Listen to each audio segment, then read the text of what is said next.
Chapter 1. The Land Before the Label.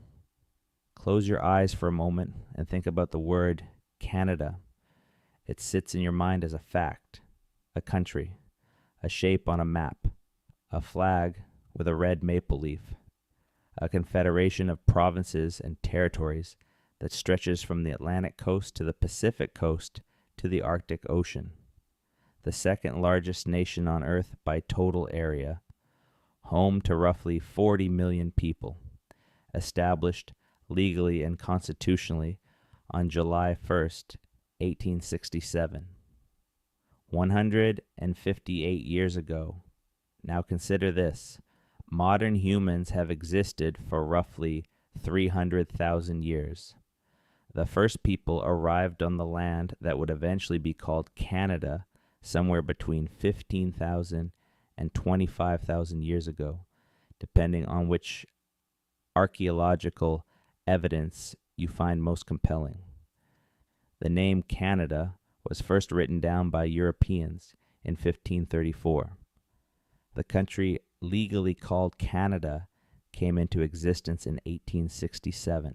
If you compressed all of human history on this land into a single year, Canada as a political entity would appear somewhere in the last 3 hours of December 31st.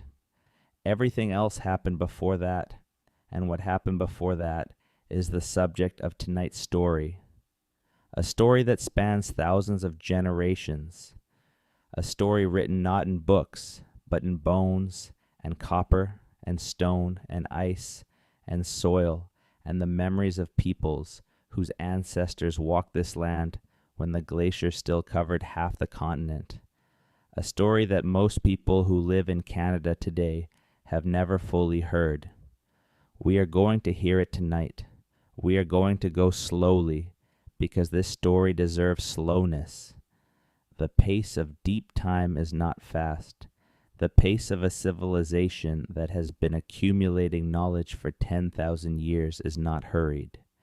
And the pace of a sleep-friendly documentary should be gentle enough that you can hear the current of the story flowing under the words. So settle in, get comfortable, let your body relax into whatever surface is holding you. The land we are talking about has been holding people for a very long time. It knows how to do this. Let us begin at the beginning, which is much further back than most people expect. Chapter 2. When the ice covered everything. 20,000 years ago, the land that would become Canada was largely inaccessible. Not empty, not completely, but largely buried under ice. The Laurentide ice sheet, which at its maximum extent covered most of what is now Canada and extended south into the United States, was in places over 3 kilometers thick. 3 kilometers of solid ice pressing down on the bedrock, heavy enough to compress the crust of the earth itself, pushing it down. When the ice finally melted at the end of the last glacial maximum, the land began to rebound, slowly rising over thousands of years as the weight was removed. Parts of Canada are still rising today. The process is called isostatic rebound, and it is measurable. The land is still recovering from the weight of the ice it carried 20,000 years ago. Under all of that ice, the landscape was being shaped. The grinding passage of ice over bedrock carved the lakes and river valleys that define the Canadian landscape. The Great Lakes themselves were scoured out by glacial action and filled with meltwater as the ice retreated. The drumlins, the cigar-shaped hills common in southern Ontario, were formed beneath moving ice. The eskers, the long sinuous ridges of gravel that run across the boreal forest, were deposited by rivers flowing under the ice sheet. The ice shaped the land, but before the ice, people were already here. This is the part that keeps getting revised. For decades, the standard model of the first peopling of the Americas held that people entered North America through a narrow ice-free corridor that opened between the two great ice sheets, the Laurentide to the east, and the Cordilleran to the west, somewhere around 13,000 years ago. They came from Siberia across the land bridge called Beringia, moved south through the corridor, and spread rapidly across the Americas. These people carried a distinctive stone tool technology called Clovis. For a long time they were called the Clovis people, and they were believed to be the first Americans. Then the dates started coming back wrong. Sites in South America were dated to 14,000, 15,000 years before present. Sites in North America showed evidence of human presence predating the Clovis culture. In Chile, a site called Monte Verde was dated convincingly to 14,500 years ago. On the west coast of Canada, a site on Triquet Island in British Columbia was dated by archaeologists working in partnership with the Hiltsuk nation to 14,000 years ago. 14,000 years. The archaeology confirmed what the Hiltsuk oral tradition had always maintained, that their people had been in this place since the time before the ice. More recently, the Bluefish Caves in the northern Yukon have produced bones bearing cut marks consistent with human butchery dated by multiple independent methods to between 24,000 and 26,000 years ago. If those dates hold, people were in northern Yukon, while the interior of North America was still locked under ice so thick that no one could have walked through it. They were not passing through from Beringia. They were already there. They had been there long enough to be considered residents. How did they get there? The best current hypothesis is that they traveled along the coast. The Pacific coast of what is now British Columbia and Alaska was partly ice-free even during the glacial maximum. A refuge called Beringian and Pacific Coastal Refugia. Sea level was much lower, meaning there was more coastline to travel along. People in boats, moving from headland to headland, following the coast south, could have reached and occupied the Pacific coast of North America long before the interior became accessible. The archaeological evidence for this coastal migration is mostly underwater. The coastlines of 14,000 years ago are now under 60 to 90 meters of ocean. The sites are there if they survive submersion, but we cannot easily get to them. What we find on land is the interior evidence of people who had already been on the coast for some time. The picture that is emerging is one of extraordinary antiquity. People on the Pacific coast of Canada, perhaps 20,000 years ago. People in the Yukon interior, perhaps 25,000 years ago. The continent was not simply waiting to be found by migrants from Siberia. It was already, in some fundamental sense, already home to somebody. That somebody and their descendants stayed for a very long time. Chapter 3. The Copper Age.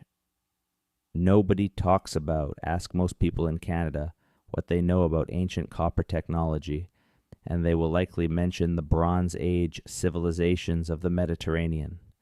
The Phoenicians, the Minoans, maybe the Sumerians, ancient cultures that worked metal. They will almost certainly not mention the Great Lakes, and yet the Great Lakes Basin contains one of the most remarkable concentrations of native metallic copper in the world, and the people who lived around it were working that copper into sophisticated objects 5,000 years ago. At the same time that the Egyptians were laying the foundations of the pyramids, simultaneously, in northern Michigan and Wisconsin and Ontario, people were building a copper industry of extraordinary sophistication and extraordinary reach. The copper of the Lake Superior region is native copper. This is copper that occurs in its pure metallic form, not bound up in mineral compounds that require smelting to extract. It sits in the rock and in the lake bed gravel ready to use. Chunks of it, slabs of it. The largest single piece ever documented weighed over 400 tons.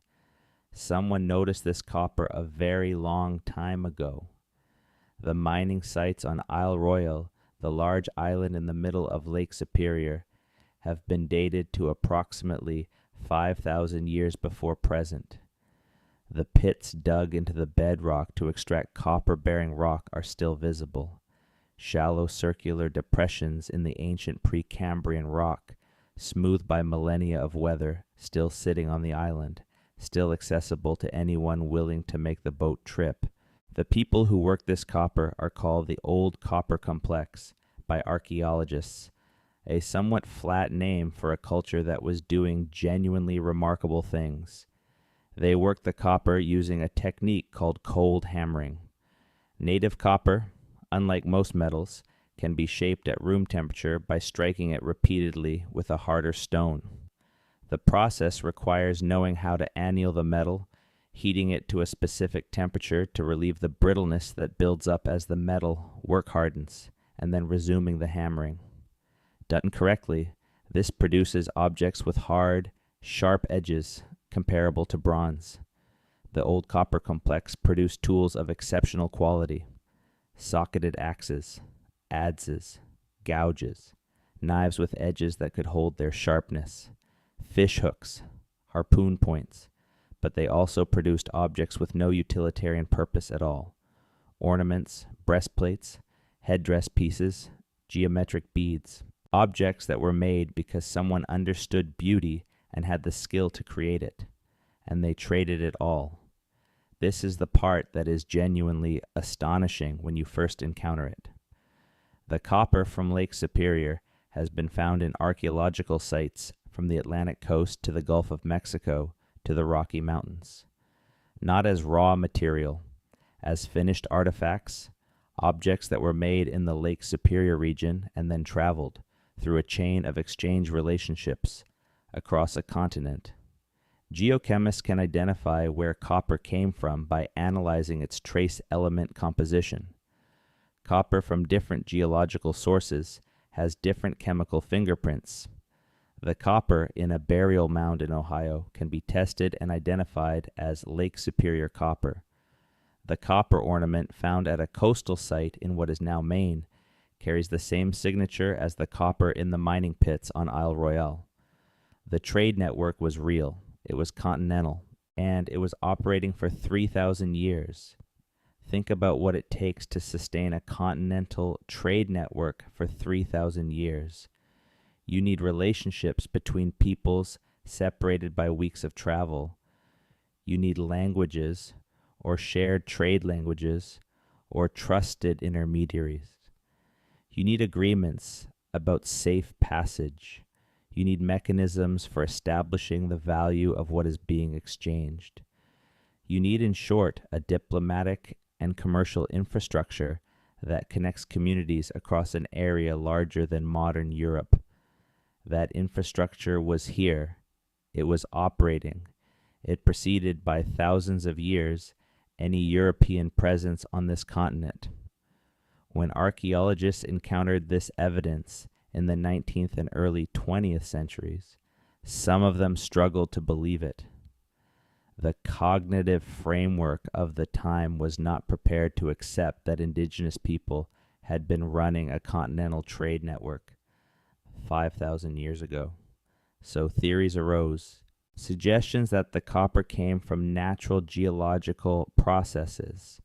Suggestions that the trading had been exaggerated. These theories have not survived scrutiny. The evidence is what it is. The copper moved. People moved it. They did this for 3,000 years. That is the Copper Age that nobody talks about. Chapter 4. The Earthen Monuments. There's a field in southern Ontario, agricultural, flat, the kind of field that, seen from a car window, registers only as background. Corn stubble in autumn, or snow in winter, or young green plants in late spring. Nothing that demands your attention, but if you are in an aircraft at the right altitude, and the crop is exactly the right height, and the light is at the right angle, you will see something in that field that does not quite belong. A shape, an oval, slightly raised, the ghost of a structure whose surface is gone but whose impression in the soil persists because the soil where the structure was is slightly different in composition and drainage than the soil around it, and different soil grows slightly different crops at slightly different rates, and from the air, at the right moment, that difference is visible. It is a burial mound, 2,000 years old. Still there, the mound-building traditions of what is now Ontario and the surrounding region belong to what archaeologists call the Hopewell cultural sphere. The term is geographic, referring to a site in Ohio where much of the material culture was first identified and described, but the tradition was spread across a huge area of eastern North America, from the Mississippi Valley to the Atlantic coast, from the Gulf of Mexico to the Great Lakes. In southern Ontario specifically, more than 600 mound sites have been identified. Some have been excavated. Many have been plowed flat over 2 centuries of intensive agriculture, their contents scattered or destroyed. Some survive in protected areas, on conserved land, or within First Nations territories. The mounds were not all built for the same purpose. Some were burial mounds used for the interment of important individuals, or in later periods for communal burials of many individuals together. Some appear to have been platform mounds, raising important ceremonial structures above the surrounding ground level. Some seem to have served as territorial markers or as elements in larger geometric landscape designs whose full meaning is not fully understood. What was placed inside the burial mounds tells a story of a people deeply connected to the continental trade network we discussed when talking about the copper. A burial excavated from a mound in southern Ontario might contain copper objects from Lake Superior, mica sheets from the Appalachian Mountains, 300 kilometers to the south, marine shells from the Gulf of Mexico, over 1,000 kilometers away, obsidian from what is now Wyoming, 1,200 kilometers distant, grizzly bear teeth from somewhere west of the Great Plains. The person in that burial was not someone who lived in isolation. They were someone connected to a vast network of exchange and relationship that stretched across the continent. The objects buried with them were not simply possessions. They were records of that network, gifts exchanged and relationships maintained over years and perhaps over a lifetime of travel and trade. The Serpent Mound site at Rice Lake in southern Ontario is the largest protected mound complex in Canada. It consists of 9 mounds arranged in a pattern that includes one sinuous mound, roughly 60 meters in length, curving like a great snake across the landscape. The site is located on the territory of the Hiawatha First Nation, which has maintained a stewardship relationship with it. The mounds at Serpent Mounds date to roughly 2,000 years ago. The people who built them were not building randomly. They were placing their monuments in a specific landscape, at a specific location on a specific lake, in relation to the sky above and the water below, according to a spatial logic that we have only partially recovered. There is a detail about the Hopewell Mound tradition that tends to stop people when they encounter it. The scale of labor represented by the earthworks at some of the major Hopewell sites in Ohio, which serve as the center of the tradition, is comparable to the labor required to build major structures in ancient Egypt or Mesopotamia. These are not small projects undertaken casually. They are massive collective undertakings requiring the coordination of large numbers of people over extended periods of time. That level of coordination requires governance. It requires the ability to direct collective labor toward a common purpose. It requires planning, organization, and social authority. The mounds are monuments not only to the dead they contain, but to the social complexity of the people who built them. That social complexity was here, 2,000 years ago. under what is now Ontario farmland. Chapter 5. The Constitution that Preceded Nations. In the forests of what is now New York State or Southern Ontario, at a time that scholars debate but that oral tradition and astronomical analysis place at somewhere around 1142 CE, a man arrived at the shore of a lake and began to speak. He had been traveling for a long time. He had been carrying a message. The message was a set of laws, a governance framework, a constitutional architecture for organizing the relationships between five peoples who had been locked in cycles of revenge and retaliatory warfare for as long as anyone could remember. The man is known as the Peacemaker. His birth name is held sacred in some traditions and is not repeated casually. What he proposed was audacious, that 5 sovereign nations, the Mohawk, the Oneida, the Onondaga, the Cayuga, and the Seneca, should unite under a common law, resolve their conflicts through counsel rather than combat, and maintain a permanent peace enforced by a shared constitutional order. This became the Haudenosaunee Confederacy, known to French colonists as the Iroquois, known to themselves as the Haudenosaunee, the people of the Longhouse. The Great Law of Peace, the Constitution of the Confederacy, is one of the most sophisticated governance documents ever produced by any human society in any time or place. It established a bicameral council structure. The 50 sachems, the council leaders of the 5 nations, sat in 2 bodies. The elder brothers, consisting of the Mohawk and Seneca, and the younger brothers, consisting of the Oneida, Cayuga, and Onondaga. Legislation required passage through both bodies. Decisions that could not reach consensus were referred to specific arbitration procedures. Some decisions required the agreement of all 5 nations. It established term limits of a kind. A sachem who failed to govern according to the principles of the Great Law could be warned.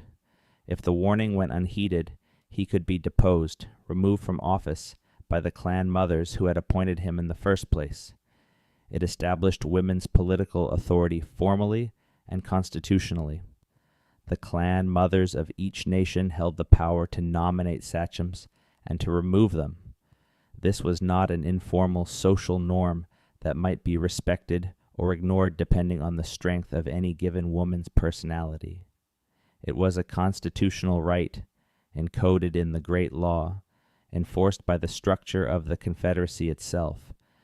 It established procedures for amending the Constitution.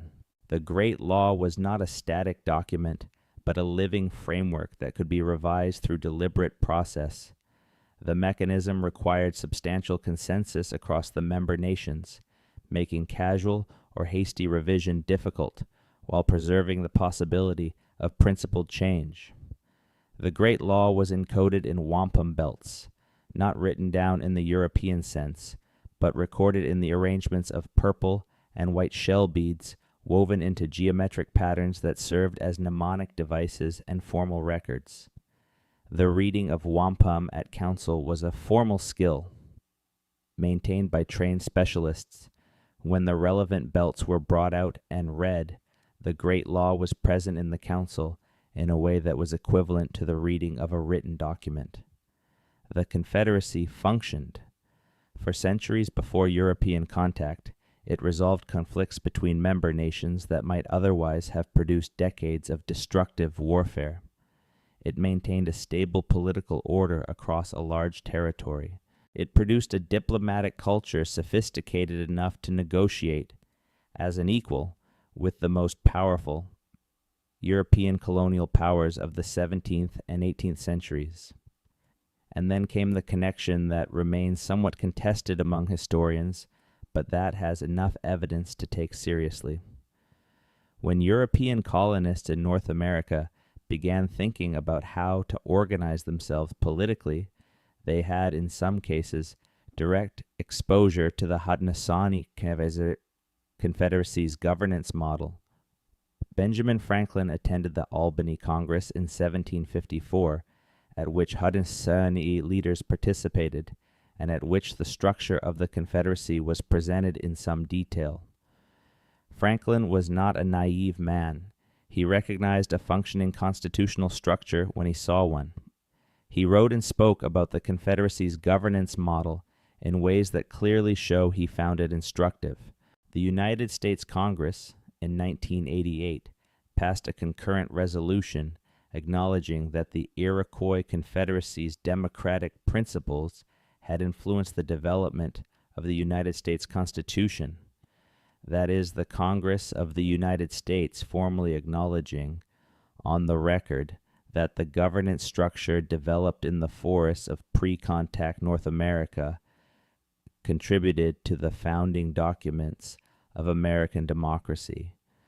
The great law of peace preceded the Constitution of the United States by at least 6 centuries.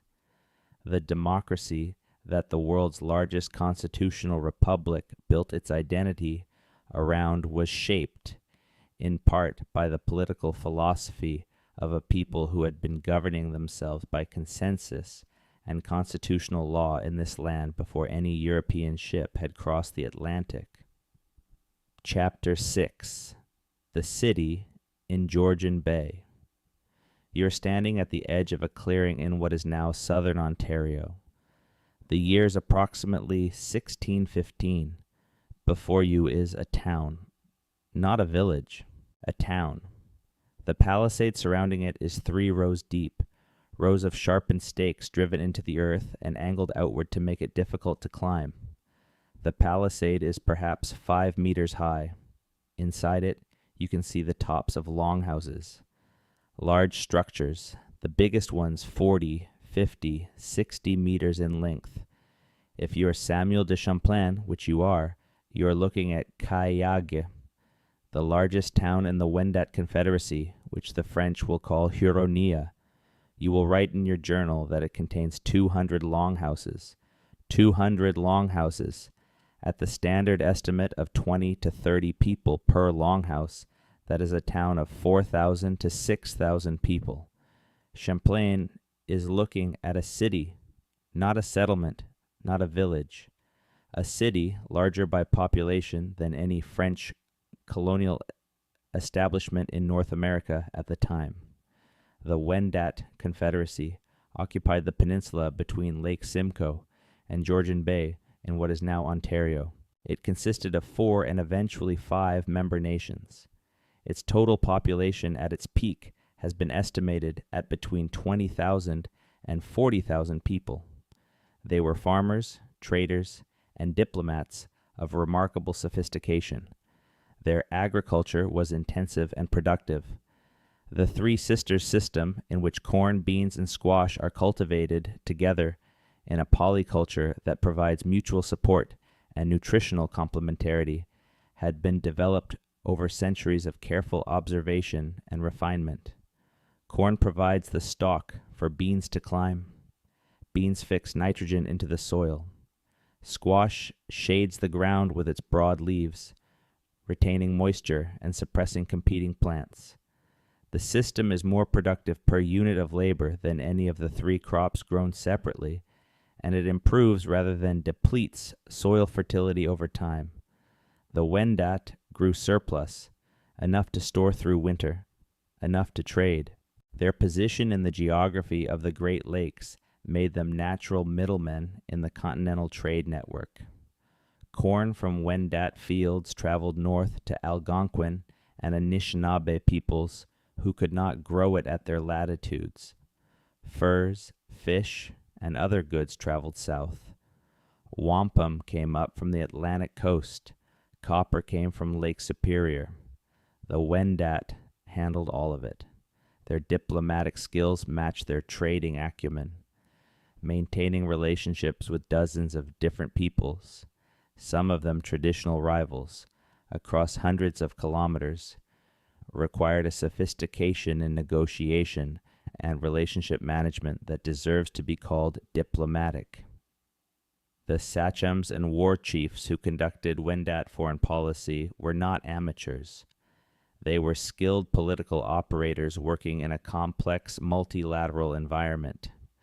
The towns of Wendoc were not permanent. After roughly 10 to 15 years of continuous occupation, the agricultural land around a town was exhausted, and the community would relocate to fresh ground. The old town was abandoned. The forest returned.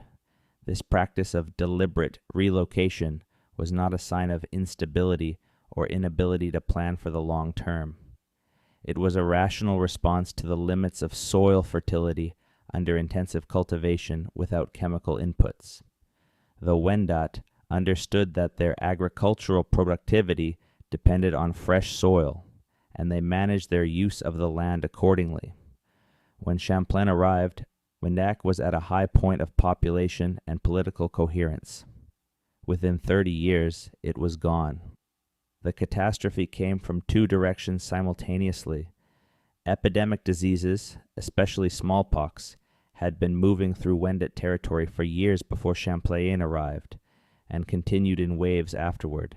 The population that had been between 20,000 and 40,000 was reduced by some estimates by as much as half in 2 decades. And then, in 1648 and 1649, the Haudenosaunee Confederacy itself, under pressure from European colonial expansion to the south, attacked and destroyed the major Wendat towns. Within 2 years, Wendoc was shattered. The towns were burned. The survivors scattered across the continent. Some groups fled west. Some eventually became the Wyandot of the American Midwest. A group sought refuge near the French settlement at Quebec and remained there, their descendants still present in the community of Wendoc near Quebec City today. The forest grew back over the fields and the town sites. The longhouses decayed into the soil. 200 longhouses full of people, the center of a sophisticated agricultural civilization, became farmland. But the soil remembers. Archaeologists working across the Georgian Bay and Lake Simcoe region have identified hundreds of Wendat and pre-Wendat sites. The post holes from longhouses, the storage pits, the middens, the ossuaries where the bones of the dead were gathered and reburied in communal ceremonies, the dark earth patches where generations of cooking fires enriched the soil with charcoal and organic matter, the chemical signatures of human occupation that persist in the ground long after the structures and the people are gone. The city is still there in the soil, waiting for anyone who looks carefully enough. Chapter 7: The Buffalo Nation. The Great Plains of North America once supported a population of bison estimated at between 30 and 60 million animals. 60 million bison, each one weighing between 400 and 900 kilograms, moving in herds so vast that early European observers described the horizon as dark, with them for days at a time. Their passage shook the earth. Their wallows created the small circular ponds that dot the prairie landscape. Their trails, worn into the landscape by millions of hooves, following the same seasonal migration routes, generation after generation, became the roads that Euro-American settlers followed westward. The peoples of the northern Great Plains had been living with these animals for at least 10,000 years. The relationship was total. The bison was food and shelter, and tool and ceremony. Bison hide became teepee covers, clothing, moccasins, bags, and blankets. Bison bone became tools and weapons, and needles and sleds. Bison sinew became bowstrings and thread. Bison stomach became cooking vessels. Bison dung, dried and burned, became fuel in a landscape with little wood. Nothing was wasted because everything had use. The technology developed to hunt bison at scale is one of the most impressive achievements of pre-contact North American civilization. Head smashed in.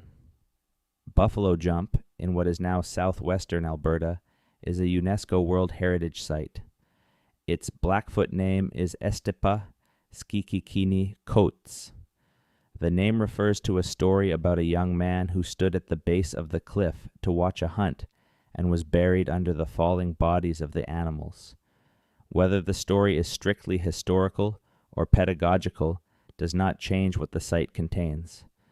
Below the 10-meter cliff, the deposits of bison bone reach 11 meters deep. 11 meters of bone, each layer representing a hunt. The oldest layers have been dated to approximately 6,000 years before present. 6,000 years of bison hunting at a single site. The volume of bone in those 11 meters represents tens of thousands of individual animals. A buffalo jump was not a simple thing. It required weeks of preparation and the coordination of an entire community. Drivers, men and boys who knew the landscape and knew bison behavior, would fan out across the prairie for kilometers, positioning themselves along routes that would guide the herd's movement. Lines of stone cairns, some of which are still visible on the Alberta prairie today, served as drive lanes channeling the herd toward the cliff. The bison's instinct when startled is to follow the animals in front of them. By carefully managing the herd's movement, keeping it moving, keeping the pace increasing, the drivers could bring hundreds of animals over the edge. The butchering that followed was highly organized. Every family in the community had a role. The meat was cut in specific ways to maximize the amount that could be dried and preserved. Pemmican, a mixture of dried meat, rendered fat, and dried berries, was produced in large quantities. It is one of the most calorie-dense foods ever developed and has an extraordinary shelf life. Properly made, pemmican can remain edible for years without refrigeration. The Blackfoot Confederacy, whose territory encompassed the northern Great Plains from the North Saskatchewan River to what is now Montana, organized the largest buffalo hunts. The Confederacy consisted of 3 related peoples, the Siksika, the Kainai, and the Piikani. They spoke related dialects of the Blackfoot language and shared a ceremonial and political life organized around the great summer gathering, when the Sundance ceremony brought the entire Confederacy together. The territory of the Blackfoot Confederacy at its extent covered an area roughly the size of modern France. This was not vaguely claimed territory.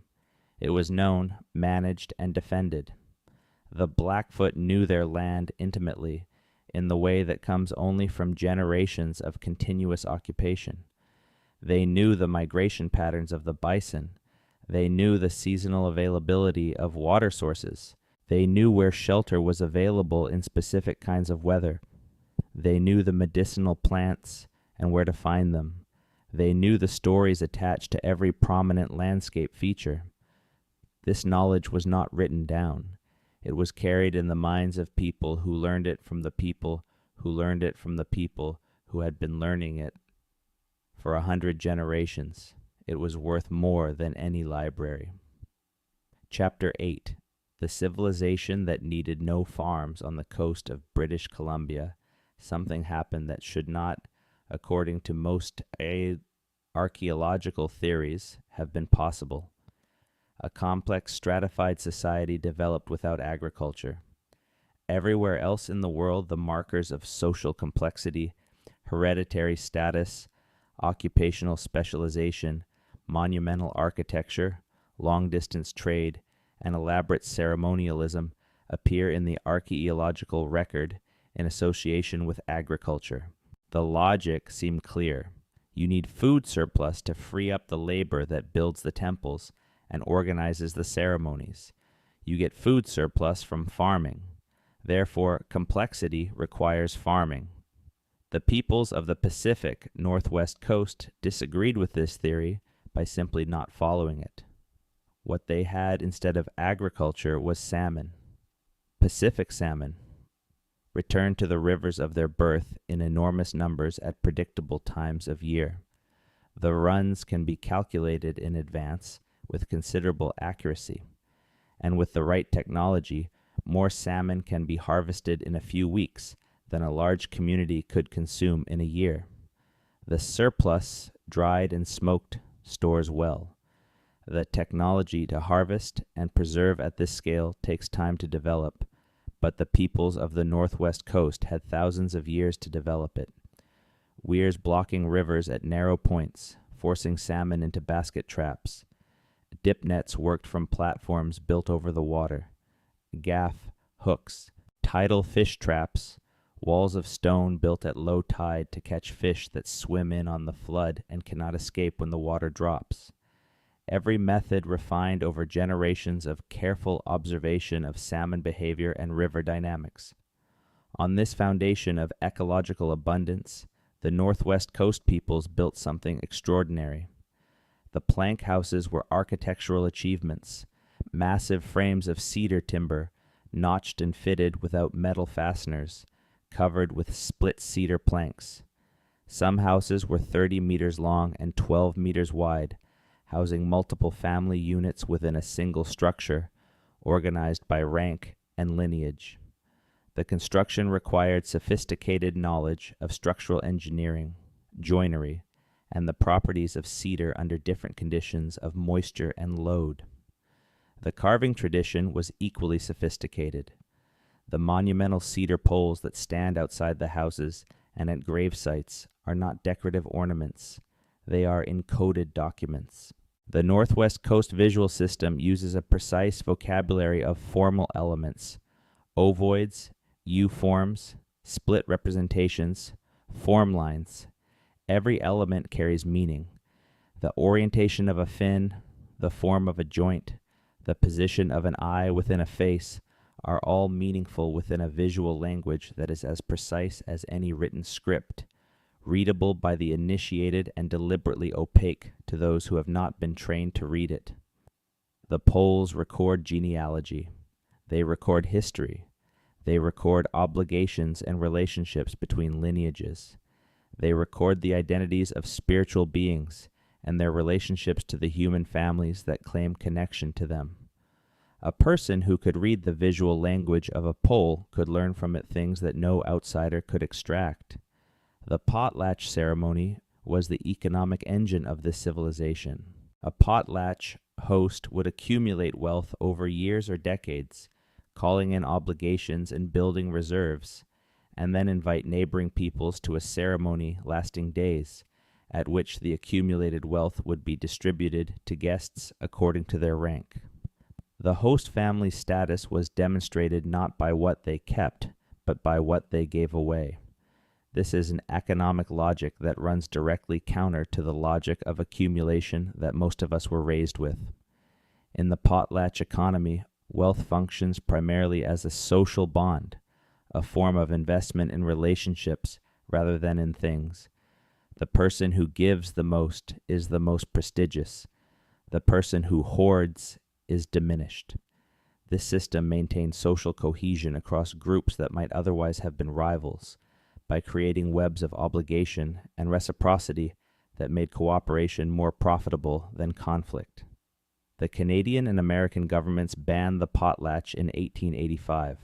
They banned it explicitly because it was incompatible with the economic values they were trying to instill in Indigenous peoples. The ban remained in effect until 1951, 66 years during which one of the oldest continuously operating social and economic institutions in North America was illegal. The ceremonies continued in secret. The knowledge was preserved. When the ban was lifted, the potlatch returned. The continuity of a tradition that survived 66 years of active suppression speaks to the depth of its roots. Chapter 9. The Proof. In Newfoundland. For centuries, the Norse sagas sat somewhere between history and legend. The Greenlander's saga and Eric the Red's saga, written down in Iceland in the 13th century but describing events from around 1000 CE, told of voyages made by Leif Erikson and others to a land west of Greenland. They described a land called Helluland, land of flat stones, a land called Markland, land of forests, and a land called Vinland, land of grapes, where the Norse established a settlement before being driven away by the indigenous people they called Skraelings. Scholars argued about whether Vinland was real. They argued about where it might have been. They argued about whether the sagas were reliable historical sources or embellished legends. Then, in 1960, a Norwegian couple arrived in Newfoundland with a conviction. Helge Ingstad, an explorer and writer, and his wife Anne Stein, an archaeologist, had spent years studying the sagas and Norse navigation techniques. They believed that the geographical sequence described in the sagas, proceeding south along the Canadian coast from Greenland, pointed to the northern tip of Newfoundland as the most likely location for a Norse landing. When they arrived at the small fishing village of Lance aux Meadows, they asked a local fisherman named George Decker if there were any old ruins in the area. He took them up on the headland to a series of low, grassy mounds that the local people had always simply accepted as part of the landscape without questioning their origin. And Nana Stein Ingstad spent 8 seasons excavating those mounds. What she found ended the debate. The structures beneath the turf were Norse longhouses, built to the exact specifications of Norse buildings in Iceland and Greenland. The artifacts included a bronze cloak, pin of distinctly Norse design, a stone oil lamp identical to those found in Norse Greenland, a spindle whorl for spinning wool in the Norse manner, iron boat rivets of Norse type, slag from iron smelting. The iron was the decisive evidence. The Norse smelted iron. The indigenous peoples of Newfoundland in this period did not. Iron artifacts at this site, from this context, dated to around 1000 CE, were Norse. The radiocarbon dates came back clustering around 980 to 1020 CE. Leif Erikson's voyage, according to the sagas, occurred around the year 1000 CE. The fit between the archaeological dates and the saga dates is precise. Lance aux Meadows is dated, confirmed, and unambiguous. Norse people were in Canada 500 years before Columbus, but the site raises questions that are at least as interesting as the answer it provides. The settlement at Lance aux Meadows appears to have been a base camp rather than a colony. The size of the structures suggests it could house 60 to 90 people. The large quantity of iron rivets suggests that boats were repaired here. The site seems to have been a way station for expeditions that ranged further south and west, possibly into the Gulf of St. Lawrence, or further. The sagas describe the Norse encountering indigenous people, trading with them initially, and then coming into conflict with them.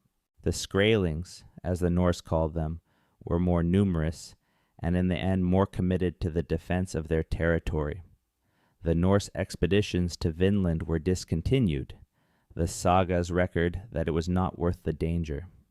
The most powerful empire-building culture in early medieval Europe came to North America and stayed for a generation. Then the people who had been here for thousands of years sent them home. The archaeology of indigenous success in repelling the Norse is not something you will find discussed at length in most popular histories, but it is there in the record. The Norse were not weak.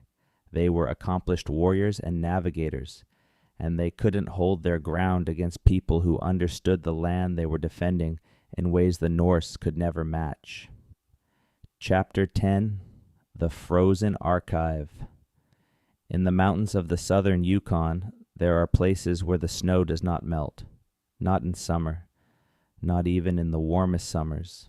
In certain hollows and cirques on north-facing slopes, where the angle of the sun never hits the snow directly for long enough, snow accumulates year after year. It compresses under its own weight into ice, and the ice stays. For thousands of years, a hunter, scrambling up a mountain pass in pursuit of Dall sheep or caribou, might drop a dart shaft. It would land on the snow surface, be covered by the next winter's accumulation, and enter the ice, preserved. Held in cold and dark, In 1997, a hunter in the southern Yukon found something on the edge of a melting ice patch that no one expected to find there. A wooden dart shaft, intact, the birch bark wrapping still in place, traces of ochre still preserved on the wood surface. Radiocarbon dating placed it at 430 years old. A 430-year-old intact wooden artifact in perfect condition, lying on the surface as if it had been dropped last season. Researchers realized what was happening. As the ice patches melted at their margins during warm summers, they were releasing objects that had been trapped in the ice for decades, centuries, or millennia. Every warm summer, as the ice retreated slightly, another layer of artifacts was exposed. Objects that had been perfectly preserved in continuous cold were emerging into the open air. The Yukon Ice Patch Archaeology Program was established in partnership with the Champagne and Aishihik, First Nations, and other Indigenous communities. Over the following decades, researchers have recovered hundreds of artifacts from ice patches across the southern Yukon. The dates span 8,000 years. Dart shafts dated to 3,000 years ago. Bows dated to 4,000 years ago. Woven sinew snares dated to 5,000 years ago. And a dart foreshaft dated to 8,300 years before present. 8,300 years old, coming out of the ice, looking as if it might still be used. But the ice patches tell a story beyond the individual artifacts. The hunters had been using the same mountain passes and the same ice patches for 8,000 years, not because they had no other options, because they had developed, over generations of careful observation, a detailed knowledge of where the animals went, which passes they used, and which ice patches were most productive for ambush hunting. That knowledge, refined over 200 generations of accumulated hunting experience, pointed to specific locations on specific mountains. The oral traditions of the Champagne and Aishihik First Nations described these hunting techniques. The elders knew the ice patches. They knew the mountain passes. The oral tradition had been carrying accurate geographical information about specific hunting locations for what the archaeology suggests could be thousands of years. When the archaeologists, guided by community knowledge, looked at the places the tradition pointed to, they found the artifacts. The oral tradition was right. It had been right for 8,000 years. And now the ice that had kept the record is melting faster than it has ever melted. Climate change is accelerating the retreat of the ice patches. Objects that were safe for 8,000 years in continuous cold are now being exposed to air and beginning to decompose. The window for recovery is narrowing every warm summer. There is a painful irony in the fact that the process releasing these extraordinary time capsules is the same process making them harder to save. The 8,000-year archive is surfacing and dissolving simultaneously, and the race to document and recover what it contains is ongoing. Every warm summer, something ancient surfaces that was not there the summer before, and every warm summer, there is a little less time. Chapter 11. What the soil tells us. Take a handful of soil from the right location in southern Ontario and have it analyzed in a laboratory. The laboratory will tell you things about that soil that you cannot see with your eyes.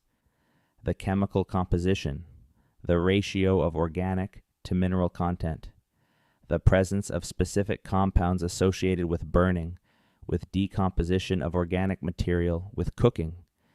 In the right location, the analysis will tell you that people were here, that they were here for a long time, that they cooked food and discarded refuse, and maintained fires and buried organic material in the soil over many generations. The soil carries the chemical signature of prolonged human occupation like a document in a language that requires instruments to read. Archaeologists call it dark earth, deposits of unusually dark, organic, rich soil that mark ancient habitation sites. The darkness comes from charcoal, from cooking and heating fires, from the decomposition of organic refuse over years of occupation, from the nitrogen added to the soil by human and animal waste. Dark earth sites are found at ancient habitation locations around the world, from the Amazon basin to the West African coast to the Great Lakes region. In southern Ontario, dark earth deposits mark the locations of Hopewell and Wendat and earlier occupation sites. Some are obvious to anyone who looks at a soil profile during construction. Others require chemical analysis to identify. In either case, they are records. The ground carries the memory of the people who lived on it. But soil tells other stories too. Pollen analysis, the study of pollen grains preserved in lake sediment cores, has been used to reconstruct the vegetation history of specific areas going back thousands of years. A core drilled from the sediment of a lake in the middle of a former Wendat agricultural area will show, at the appropriate depth, a sudden decrease in tree pollen and an increase in weed pollen and the pollen of cultivated plants. The forest was cleared, fields were planted, the evidence is in the sediment. And when the Wendat towns were abandoned in the 17th century, the pollen record shows the sequence in reverse. The tree pollen increases again. The agricultural pollen disappears. The forest reclaims the cleared land. The sediment records the disruption and the recovery with the impartiality of chemistry. There are things in the soil of Canada that have never been excavated, never been analyzed, never been connected to the people they came from. Every construction project in an area of pre-contact occupation is potentially a confrontation with the buried record. Many pass without incident, without looking, without knowing. Others encounter it accidentally. A backhoe bucket full of bone, a worker's shovel striking something that is not rock, a developer's bulldozer exposing what turns out to be an ossuary. The legal and professional frameworks for responding to these discoveries have improved over time. The ethical frameworks have improved more dramatically, but the sheer volume of what is still in the ground, unexcavated and undocumented, is staggering. Southern Ontario alone, in the most conservative estimates, contains thousands of pre-contact sites. Some have been recorded, many have not. Some have been destroyed by development without documentation. Others survive intact under fields and forests and subdivisions waiting. The soil has been keeping the record carefully. It does not care whether we read it or not. It will continue holding what was placed in it 10,000 years ago, regardless of whether anyone ever looks. But looking matters, because what is in the soil is the evidence that what was here before, the name on the map, was real, was complex, was here for an extraordinarily long time, and left traces that still speak to anyone willing to listen. Chapter 12. The Arctic and the Ice People. Go north enough, and the trees stop. This is called the tree line, the boundary beyond which the growing season is too short, and the soil too thin, and the cold too persistent for trees to survive. Above the tree line is the tundra, a landscape of low shrubs and sedges and mosses and lichens, underlain by permafrost, swept by winds that carry no shelter and no cover. It looks inhospitable. To someone raised in the temperate zones, it is inhospitable. The cold is a different kind of cold than anything in southern Canada. Wind chill at -40 Celsius, with a strong wind removes heat from exposed skin faster than the body can replace it. The darkness of the polar winter is total for weeks. The ice of the frozen ocean is not stable ground in any simple sense. It moves, it cracks, it opens into leads of dark water that close again without warning. People have been living here for 4,000 years. The Dorset culture, known in Inuit oral tradition as the Tunit, occupied Arctic Canada and Greenland from roughly 2,500 BCE to approximately 1,000 CE. 4,000 years of continuous occupation of one of the most extreme environments on Earth. The Dorset were not here because they had no choice. They were here because they had developed the knowledge and technology to not only survive, but to live fully in a landscape that most of the world cannot imagine inhabiting.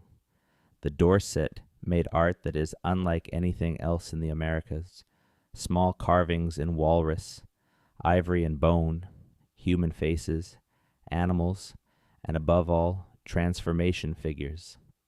Beings caught in the moment between human and animal form. A figure that is a human from the front and a polar bear from the back. A face that emerges from the shoulder of a seal.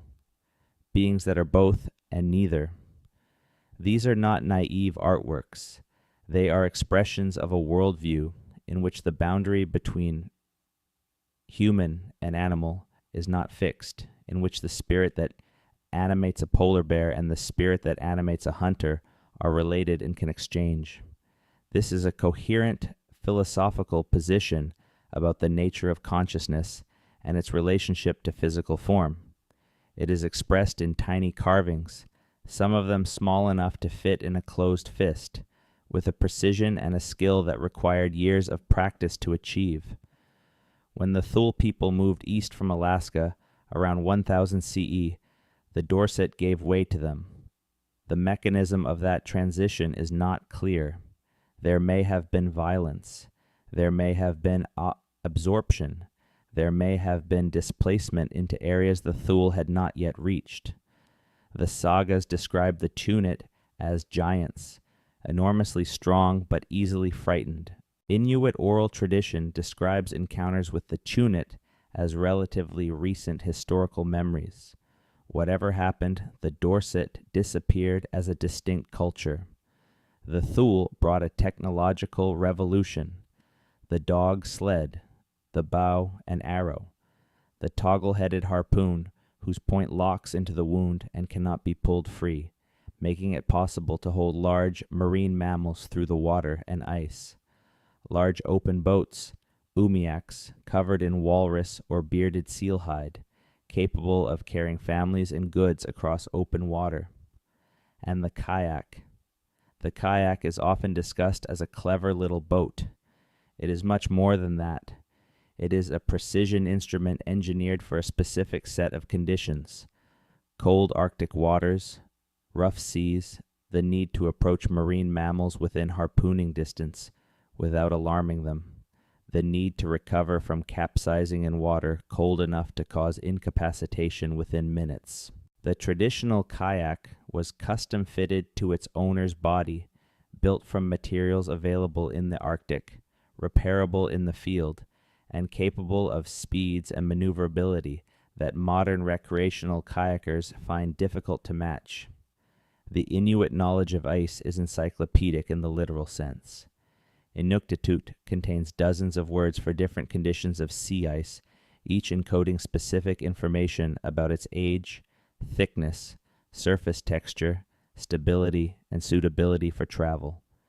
This is not redundancy.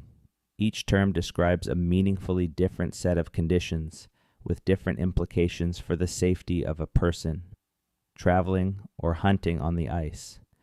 This knowledge was accumulated over 1,000 years of continuous Arctic occupation. It is not in any book. It lives in the language and in the experience of people who go out on the ice and learn it. As the climate changes and the ice changes with it, new conditions are appearing that the old vocabulary does not capture, and the knowledge system is having to adapt in real time. The people at the top of the world built a civilization in the most extreme environment that human beings have ever inhabited. The evidence of that civilization is in the permafrost, in the middens of ancient habitation sites along the coast, in the distribution of Dorset and Thule artifacts from Labrador to Greenland to Siberia, and in the living knowledge of the people who are still here. Chapter 13. What 60 languages prove. There are approximately 60 indigenous language families in what is now Canada. Not 60 languages. 60 language families. A language family is a group of languages that all descend from a common ancestor language, the way French and Spanish and Italian all descend from Latin, or the way English and German and Dutch all share common roots in Proto-Germanic. Within each family, the languages are related. Between families, there is no historical relationship at all. 60 independent lines of linguistic development. Europe, a continent with a long history of complex civilization and deep linguistic diversity, has approximately 2 to 3 major language families native to it, depending on how you count.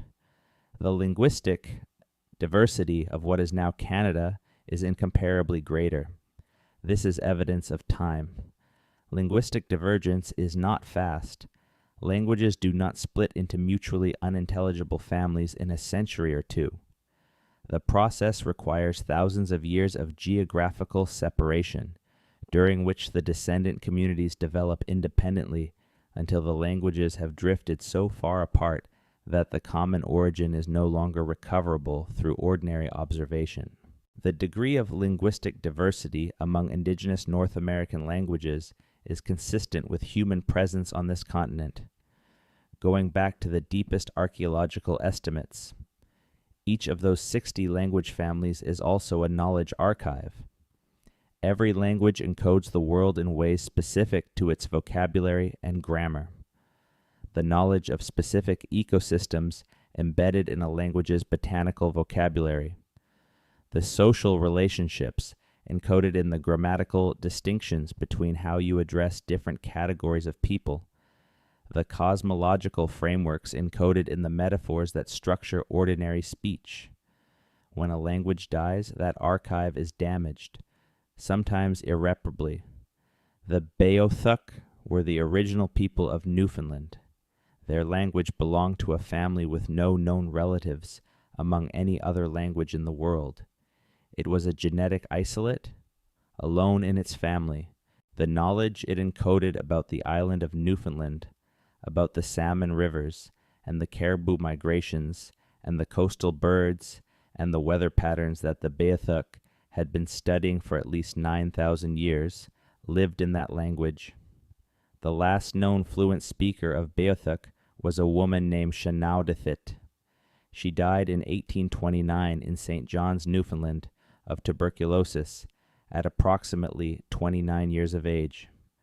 Before her death, a lawyer named William Epps Cormack spent time with her, asking her to draw pictures of Beothuk, material culture, to teach him words, to tell him what she could. What Cormack recorded was a fraction of what the language contained. 9,000 years of accumulated knowledge about a specific island, encoded in a language that existed nowhere else in the world, reduced in the course of a few decades of colonial contact to a few hundred vocabulary items in the notebook of a lawyer who did not speak the language. Shenadithit was the last. The language died with her. Against this loss, the language revitalization movements happening today acquire a weight and urgency that is hard to fully convey. Cree is being taught in schools in Saskatchewan and Manitoba and Northern Ontario and Quebec. Inuktitut is an official language of Nunavut, taught in schools and used in government. Mohawk immersion programs have brought the language back from a position of extreme endangerment to one of relative stability. Ojibwe, Anishinaabe, Mi'kmaq, Blackfoot, and many others are being actively taught to children. Every child who grows up speaking an Indigenous language is preserving 60,000 years of accumulated knowledge about the specific landscapes of North America in the only form that fully captures it. Every language that survives proves that what was here before the name on the map is not entirely gone. It is here, in the mouths of children who were not born when this sentence was written. Chapter 14. The Clam Gardens and the Managed Sea. On the coast of British Columbia, on the rocky beaches of the Gulf Islands and the inlets of the Inside Passage, There are features that most visitors assume are natural. Walls of stone, roughly semicircular, running across the intertidal zone at a consistent elevation, in some places a meter high, in others barely visible above the gravel.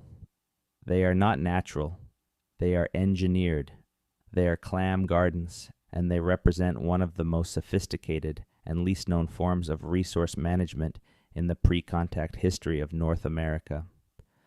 Clams grow best at a specific elevation in the intertidal zone, too high on the beach, and they are exposed for too long at low tide, stressing them.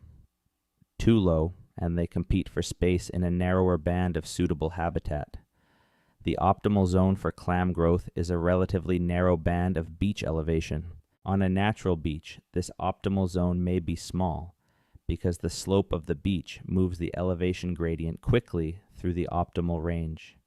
But if you build a rock wall at the lower edge of the optimal zone, you create a flat terrace above the wall where sediment accumulates. The terrace sits exactly at the optimal elevation for clam growth, and it is much larger than the natural band of optimal habitat would be on an unmodified beach. The productivity increase from a well-maintained clam garden compared to an unmodified beach has been measured in modern studies. The numbers are striking. Clam gardens can produce 2 to 4 times as many clams per unit area as adjacent unmodified beach. That is not a marginal improvement. That is a transformation of the resource base. Clam gardens require maintenance. The walls need to be cleared of accumulated sediment. The gardens need to be regularly harvested in ways that maintain habitat quality. They require, in other words, an ongoing stewardship relationship between the people and the resource. The oldest clam gardens identified in British Columbia have been dated to approximately 3,500 years ago. Some researchers believe the practice may go back further. The distribution of clam garden sites has been steadily expanding as survey work continues. Sites have now been identified from southern British Columbia north into Alaska. 3,500 years of tended clam gardens along the British Columbia coast. The same families returning to the same beaches season after season, tending the walls, harvesting with care, leaving enough to ensure next year's abundance. The knowledge of which beaches were best, what the walls needed, when to harvest, how much to take, passed down from parent to child for 140 generations. This is not gathering. This is not even hunting. This is aquaculture, the deliberate management of a marine resource to increase its productivity. It was being practiced on the British Columbia coast 3,500 years ago, when the dominant civilizations of the Mediterranean were still figuring out early bronze metallurgy. The clam gardens are still there. Underwater at high tide, visible at low tide to anyone walking the right beaches and knowing what to look for. The rocks are still in their positions. The terraces are still present. Some of the gardens are still productive, still growing clams above the walls placed by hands 35 centuries ago. Chapter 15. The Star Maps in Stone. On a hilltop in what is now southern Alberta, there is a circle of stones. It is called the Majorville Medicine Wheel, and it sits on a rise above the Bow River Valley, with a clear view of the horizon in all directions. The central cairn, a pile of stones about 9 meters in diameter, has been dated by thermoluminescence to approximately 5,000 years before present. The wheel as a whole, including the stone spokes radiating outward and the outer ring, has accumulated additions and modifications over thousands of years of use. Researchers notice something about the orientation of the spokes. Several of them align precisely with the rising points of significant stars at specific dates in the calendar. The rising of the Pleiades star cluster just before dawn marks the beginning of summer in the latitude of the Majorville Wheel. One spoke points to the exact horizon position of the Pleiades rising on this date. Another spoke aligns with the rising of the star Aldebaran Another with Fomalhaut. The alignments are not approximate, they are precise, within the margin of error created by the difficulty of measuring the exact horizon direction of a stone line over 5,000 years old. The probability of achieving multiple precise stellar alignments by randomly placing stones is essentially zero. The wheel was built by people who were watching the sky with precision and recording their observations in the landscape so that future generations could use them. The Majorville medicine wheel is not unique. Medicine wheels are found across the Great Plains of both Canada and the United States. Not all have been analyzed for astronomical alignments, and not all show clear alignments. But the pattern at Majorville is too precise to dismiss.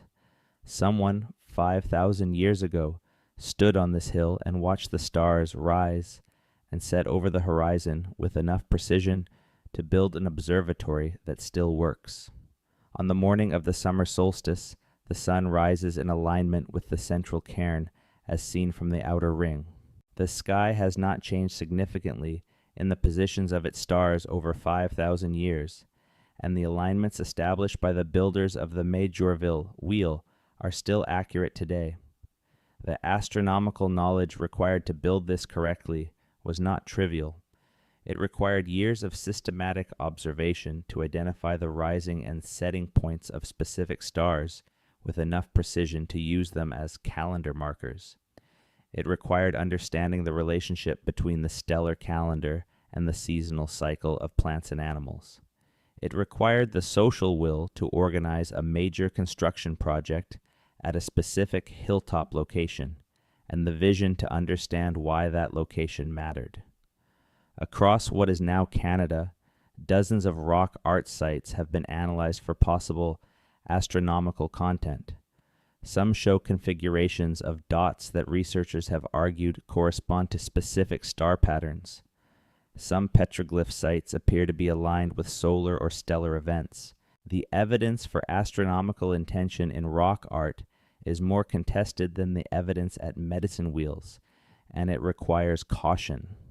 Not every circular group of marks in a rock art panel is a star chart, but the cumulative picture is of peoples who paid very careful attention to the sky, who understood the relationship between celestial events and seasonal ecological cycles, and who encoded that understanding in durable forms, in stone circles, in carved rock faces, in oral traditions that associated specific stars with specific ceremonial and ecological events.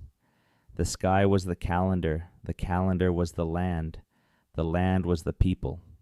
This was not a mystical abstraction, it was a practical system for organizing collective life in relationship with the rhythms of the natural world. The stone circles are still there, the stars are still rising over them in the same alignments that the builders calculated 5,000 years ago. The sky keeps time as reliably as it ever did. The knowledge of how to read it is what is fragile. Chapter 16. The Bones Coming Home. There is a museum somewhere in Canada, and in its storage room there is a cabinet. In the cabinet are trays. In the trays are bones, human bones, carefully labeled, catalogued, photographed, measured, and stored. Femurs and tibium, and skulls and mandibles, and the small bones of hands, each in its own space, in its tray, in its controlled temperature, controlled humidity cabinet. They were put there sometime in the 20th century, removed from burial sites in Ontario or British Columbia or Manitoba or Newfoundland, excavated by archaeologists working under the methodological assumptions of their time. The assumption that the remains of ancient people were scientific specimens, raw material for the study of human biology, population history, diet, disease, and demographic change. The assumption that the scientific value of this knowledge justified the removal of the remains from their original context. The communities whose ancestors are in those trays were not consulted. They were not asked. In some cases, they actively objected, and their objections were not heard. The discipline of archaeology over the past 3 decades has undergone a substantial reckoning with this history. The ethics of excavating and retaining human remains without the consent of descendant communities has been examined, argued, revised, and in many places transformed. Legislation in both Canada and the United States now provides frameworks for the repatriation of Indigenous human remains and sacred objects from museum and institutional collections. The process is imperfect. It is slow. The legal frameworks are inconsistent across provinces and territories. Some institutions have engaged seriously with repatriation. Others have been resistant, hiding behind arguments about scientific necessity or procedural obstacles. But the remains are coming home. The Smithsonian Institution has repatriated thousands of objects to Canadian First Nations communities. The Canadian Museum of History has been engaged in repatriation conversations for decades. The Royal Ontario Museum has returned skeletal remains from Ontario, Iroquoian sites to Haudenosaunee and other communities. Universities across Canada have returned materials. When remains are returned, communities handle them according to their own protocols. Some are reburied in the territories they came from. Some are held in community facilities while decisions are made. Some communities conduct specific ceremonies of welcome and return before final disposition. The return is not merely symbolic. The removal of ancestors from their burial context was a specific act of disrespect, conducted without consent, for purposes that the communities involved did not choose and did not benefit from. The correction of that act is a form of justice, and something happens to the archaeology when it is conducted in genuine partnership with the communities whose heritage is being studied. The oral traditions provide context that no amount of laboratory analysis can supply. The knowledge of ceremony, of social structure, of the meaning of specific burial practices that communities carry helps interpret what the physical evidence means. The science is better when it is conducted in conversation. The bones are going home, and the discipline that removed them is learning slowly to listen to the people who remember where they came from. Chapter 17. The place. Names speak. Every place, name is an argument. When someone names a place, they are asserting that they know it, that they are here, that this place has a name because it matters to them. Place names encode history, observation, and relationship. They are the most distributed form of public inscription that any people leave on their landscape. The place names of Canada argue for the presence of Indigenous peoples before the name on the map. Canada itself is a Wendat/Iroquoian word. Ontario is from Huron-Wendat, meaning Great Lake or body of water. Quebec comes from Algonquin, describing the narrowing of the river at that point. Manitoba comes from a Cree, or Assiniboine phrase about the strait and the spirit voice of the wind. Saskatchewan is from the Cree, description of a river flowing swiftly. Nunavut means our land in Inuktitut. Ottawa comes from the Algonquin word for trading. Winnipeg comes from the Cree words for muddy water. These survived. They were too useful, too embedded in the practical geography of the land to erase. Even as everything else was being renamed and reclassified and reorganized under the colonial framework, the most practical descriptive labels stayed. But for every name that survived, there were hundreds that did not. The St. Lawrence River was called Magtagok by Algonquin-speaking peoples. The word means roughly the road that walks, a beautiful description of a great river as a path that moves under you. The name did not survive in official cartography. Every river, every lake, every prominent hill or headland, every seasonal campsite and crossing and gathering place in all of what is now Canada had a name in at least one indigenous language, usually in several. The landscape was fully named because the landscape was fully known. You do not name places you have not been. You do not maintain names in active oral tradition for places that do not matter to you. The names recorded by the earliest European travelers, when they took the trouble to ask, reveal something of the density of this naming tradition. Every inquiry met with a name. Every feature of the landscape the traveler wanted to describe was already described. The rivers already had names. The lakes already had names. The mountain passes, the river narrows, the good camping spots, all of it was already in the oral database of the peoples who had been traveling these routes for hundreds of generations. The renaming was deliberate. It was part of making the land legible to the colonial system, of inserting it into a European framework of ownership and administration. New names made the land newly claimable, as if naming it in English or French for the first time was an act of discovery. The Algonquin names for the same rivers and lakes did not count as prior naming, because the people who used them did not count as prior possessors in the legal framework being applied. But the names persisted in the communities that had always used them. The internal geography of indigenous territories, the names of specific hunting grounds and berry patches and fishing spots, the names of sacred places, the names of the landscape features that figured in oral tradition, all of this naming continued in the languages that survived and in the communities that maintained them. The landscape has two sets of names: the official names, which appear on maps and in government documents, and the deep names, the original names, the names that encode 10,000 years of observation and relationship. Both sets of names are still in use. The deep names are still being spoken by elders who learned them from their grandparents, by young people who are learning them now in language classes and on land with family, by communities that have never stopped using them even when using them was discouraged or forbidden. The landscape answers to both sets of names, but it has always answered to the older ones. Chapter 18. The medicine that preceded pharmacology. There is a plant called Devil's Club.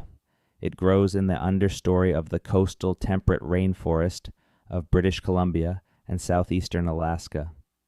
Its stems are covered in sharp spines that break off in skin on contact. It is not an easy plant to work with. The Haida, the Tsimshian, the Tlingit, the Nisga'a, and many other Pacific Coast peoples have used Devil's Club medicinally for centuries. The inner bark, prepared in specific ways, was used for conditions ranging from respiratory illness to skin infections to what historical accounts describe in terms consistent with blood sugar regulation. In the late 20th century, pharmacological researchers studying Devil's Club found compounds in the plant with genuine hypoglycemic activity.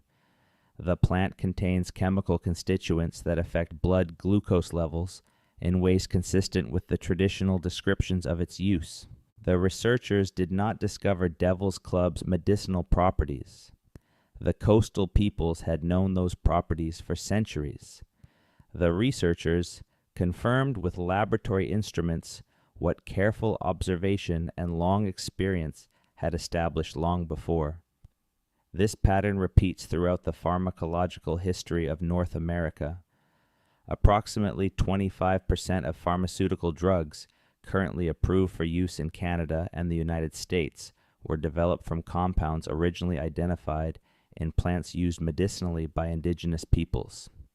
The active compound in aspirin was isolated from willow bark, which was used for pain relief by many North American peoples.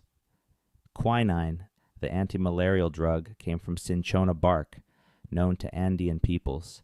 The muscle relaxants derived from curare. The stimulant compounds derived from coca.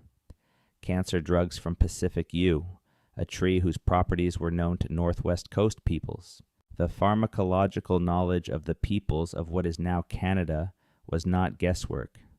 It was the product of thousands of years of systematic, empirical observation.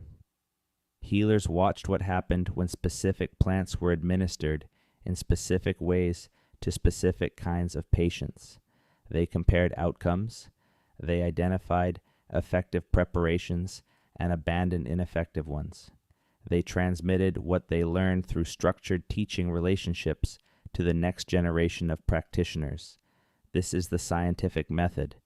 It is operating without the formal apparatus of the modern laboratory, without double-blind trials, without statistical analysis, but the underlying logic is empirical. Observation leads to hypothesis. Hypothesis is tested against experience. Results are recorded in memory and in teaching for future practitioners. The Anishinaabe concept of Maino Baima Adiziwin, translated as the good life or living well, frames health as a balance across multiple dimensions simultaneously: physical, mental, emotional, and spiritual, and relational. The health of the individual cannot be separated from the health of the community or from the health of the relationship between the person and the land. This is an integrative framework for thinking about health that modern medicine, after 200 years of reductionist approaches that treated the body as a machine to be repaired, is now partially converging toward. The residential school system specifically targeted the transmission of this knowledge. Traditional healers were not permitted to practice. Ceremonies in which plant knowledge was transmitted were banned. Children were separated from the grandparents and great-aunts and great-uncles, who were the primary transmitters of medicinal knowledge. The chain of teaching was deliberately broken. The consequences were not only cultural, they were epidemiological. Communities that lost access to their traditional health practices and that did not receive adequate access to Western medical care as replacement experienced severe health deterioration. The correlations between the disruption of traditional health systems and elevated rates of specific diseases in Indigenous communities are documented and are being studied. The recovery is incomplete, but it is happening. Ethnobotanists working in partnership with Indigenous communities are documenting surviving knowledge. Some communities have established their own cultural health programs that integrate traditional and Western practices. Elders who remember the plant knowledge are teaching it. Pharmaceutical researchers are studying compounds identified in traditional medicines with new respect for the knowledge systems that identified them. The plants are still here. The knowledge, diminished but alive, is still being transmitted. Chapter 19. The River Roads and the Birch Bark Canoe. Before any road was built in Canada, before any rail line, before any highway, the land had a transportation infrastructure, the rivers. Canada's river systems are among the most extensive in the world. The Mackenzie River drains an area of nearly 2 million square kilometers and flows north to the Arctic Ocean for over 4,000 kilometers. The St. Lawrence carries the outflow of the entire Great Lakes Basin east to the Atlantic. The Fraser, the Thompson, the Columbia drain the interior of British Columbia to the Pacific.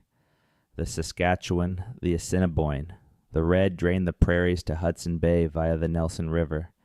These rivers connect everything: interior to coast, prairie to boreal, north to south, east to west. A person traveling by water can move from the Atlantic coast to the interior of the continent via the St. Lawrence and the Great Lakes. From the Great Lakes to Hudson Bay via the French River, Lake Nipissing, and the Ottawa River system. From Hudson Bay to the Arctic via the rivers draining north from the Shield. From the Pacific coast to the interior plateau via the Fraser and its tributaries. The peoples of pre-contact Canada traveled all of these routes. They had been mapping and memorizing and refining the travel networks of the river system for thousands of years. The portages, the places where a waterway became unnavigable or where travel between two. River systems required a land crossing were known. The campsites, the seasonal conditions of specific rapids, the locations of reliable food sources along specific routes, the political landscapes, which territories could be traveled freely and which required specific relationships and permissions, and they had built the perfect vehicle for this landscape. The birch bark canoe is an engineering achievement of the first order. It is made from materials available in the boreal forest: birch bark for the hull, spruce root for the stitching that holds the bark together, spruce gum mixed with animal fat for the waterproof sealant, cedar for the frame and ribs and thwarts. Every material grows in the forest through which the canoe will travel. The hull design distributes stress across the flexible birch bark in ways that make it resistant to impact. Where a rigid hull cracks on a submerged rock, a birch bark hull flexes and springs back. The canoe can be built by 2 skilled people in roughly 2 weeks, from materials gathered in the forest.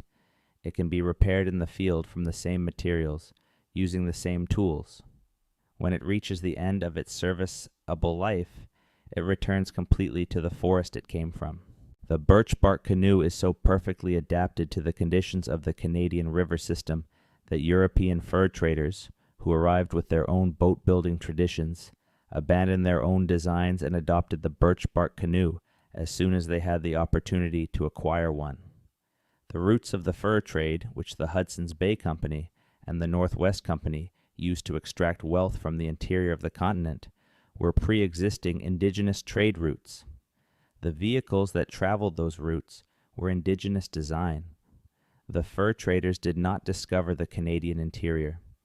They were shown it, route by route, portage by portage, by people who had been traveling it for thousands of years and who decided, for their own reasons, to share that knowledge with newcomers.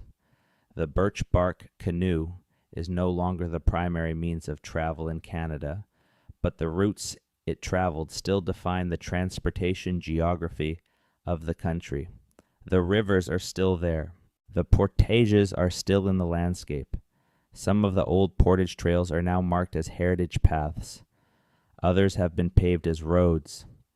Many are overgrown but still recognizable as worn paths in the landscape, the imprint of millions of feet following the same route over hundreds of generations.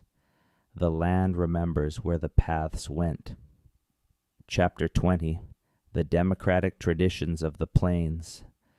The Plains, peoples of what is now Western Canada, did not have hereditary chiefs in the way that European observers often assumed. This misunderstanding caused considerable confusion in early colonial-era diplomacy, when European officials would sign treaties with men they had identified as chiefs without understanding that the authority of those men over the rest of their communities was contingent, limited, and specific to particular circumstances. Among the Blackfoot, leadership was organized around specific roles. A war chief had authority in the context of raiding and defense. A hunting chief had authority in the organization of communal hunts. An elder had authority in matters of ceremonial protocol. A man known for wisdom and experience had authority when community members chose to seek his advice. A woman who controlled the sacred bundle of her family had authority over the ceremonies associated with that bundle.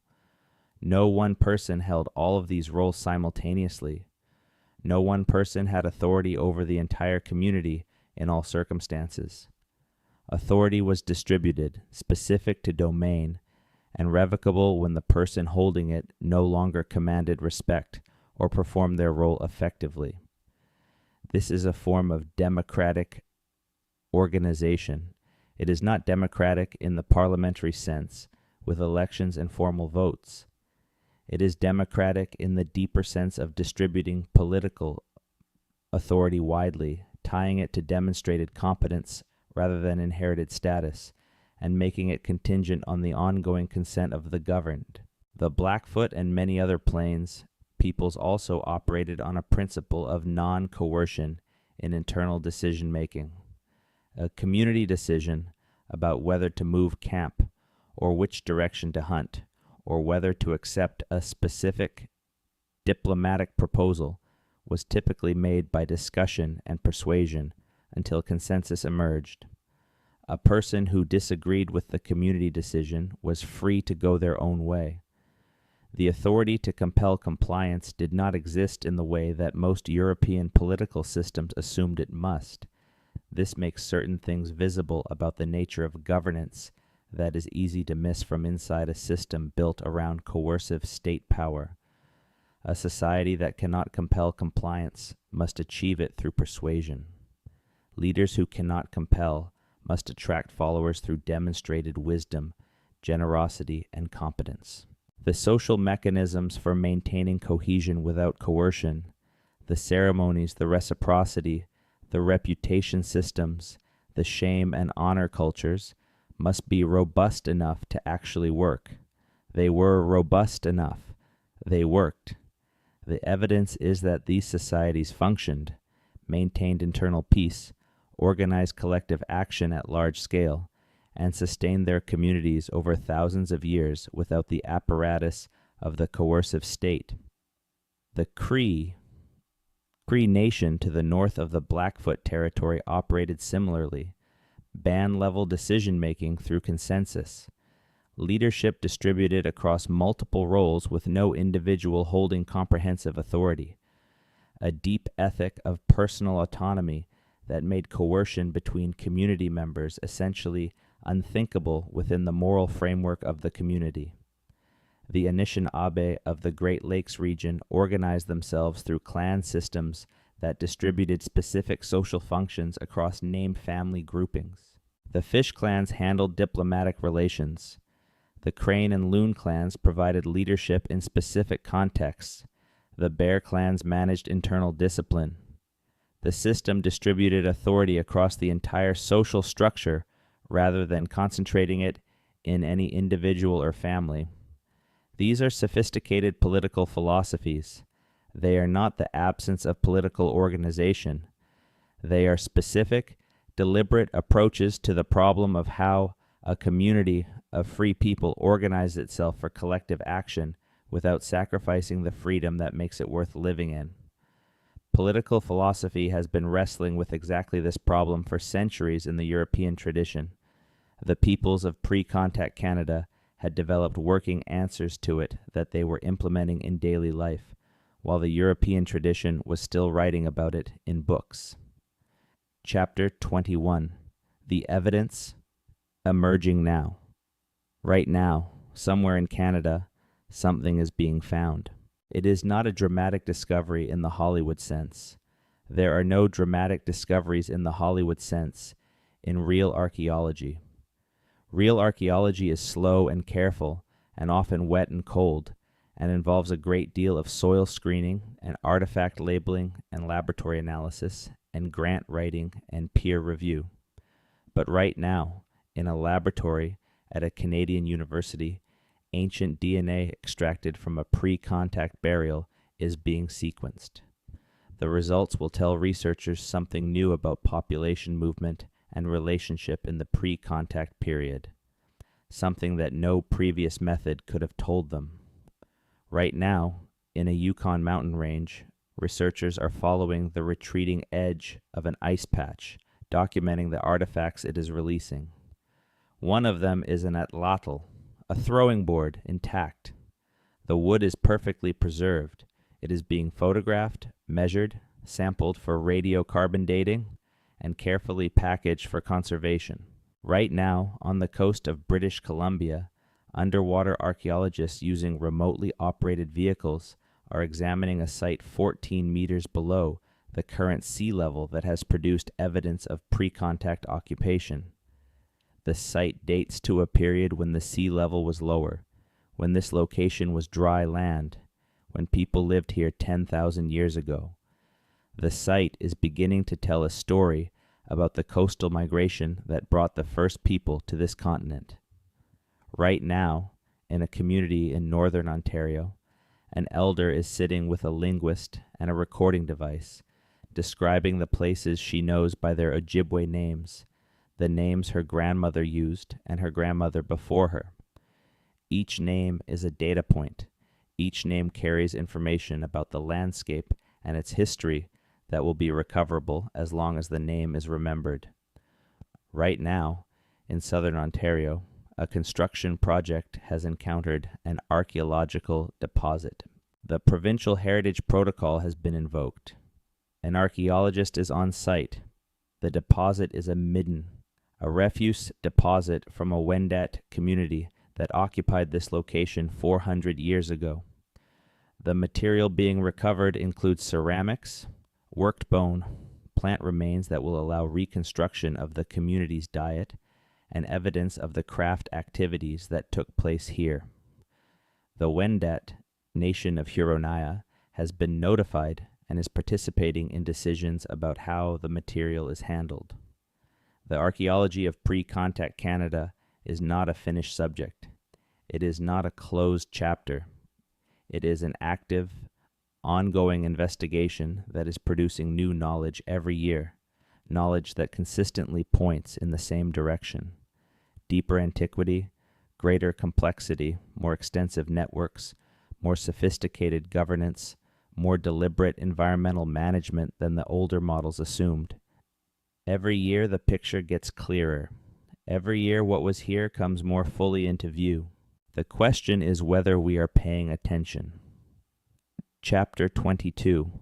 A different relationship to time. There is a way of thinking about time that is common in Western culture and that shapes how most of us in Canada think about the past. It is linear. It runs from past to future like a line. The past is behind us. The future is ahead of us. The further back in time something is, the less relevant it is to the present. The distant past is history. The near past is context. The present is what matters. This is not the only way to think about time.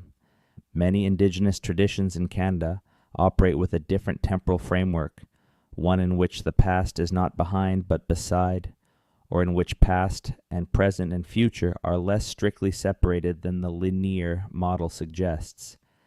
The ancestors are not gone. They are present in a different mode.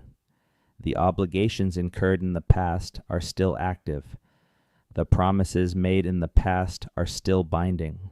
The knowledge accumulated in the past is continuously available to those who know how to access it.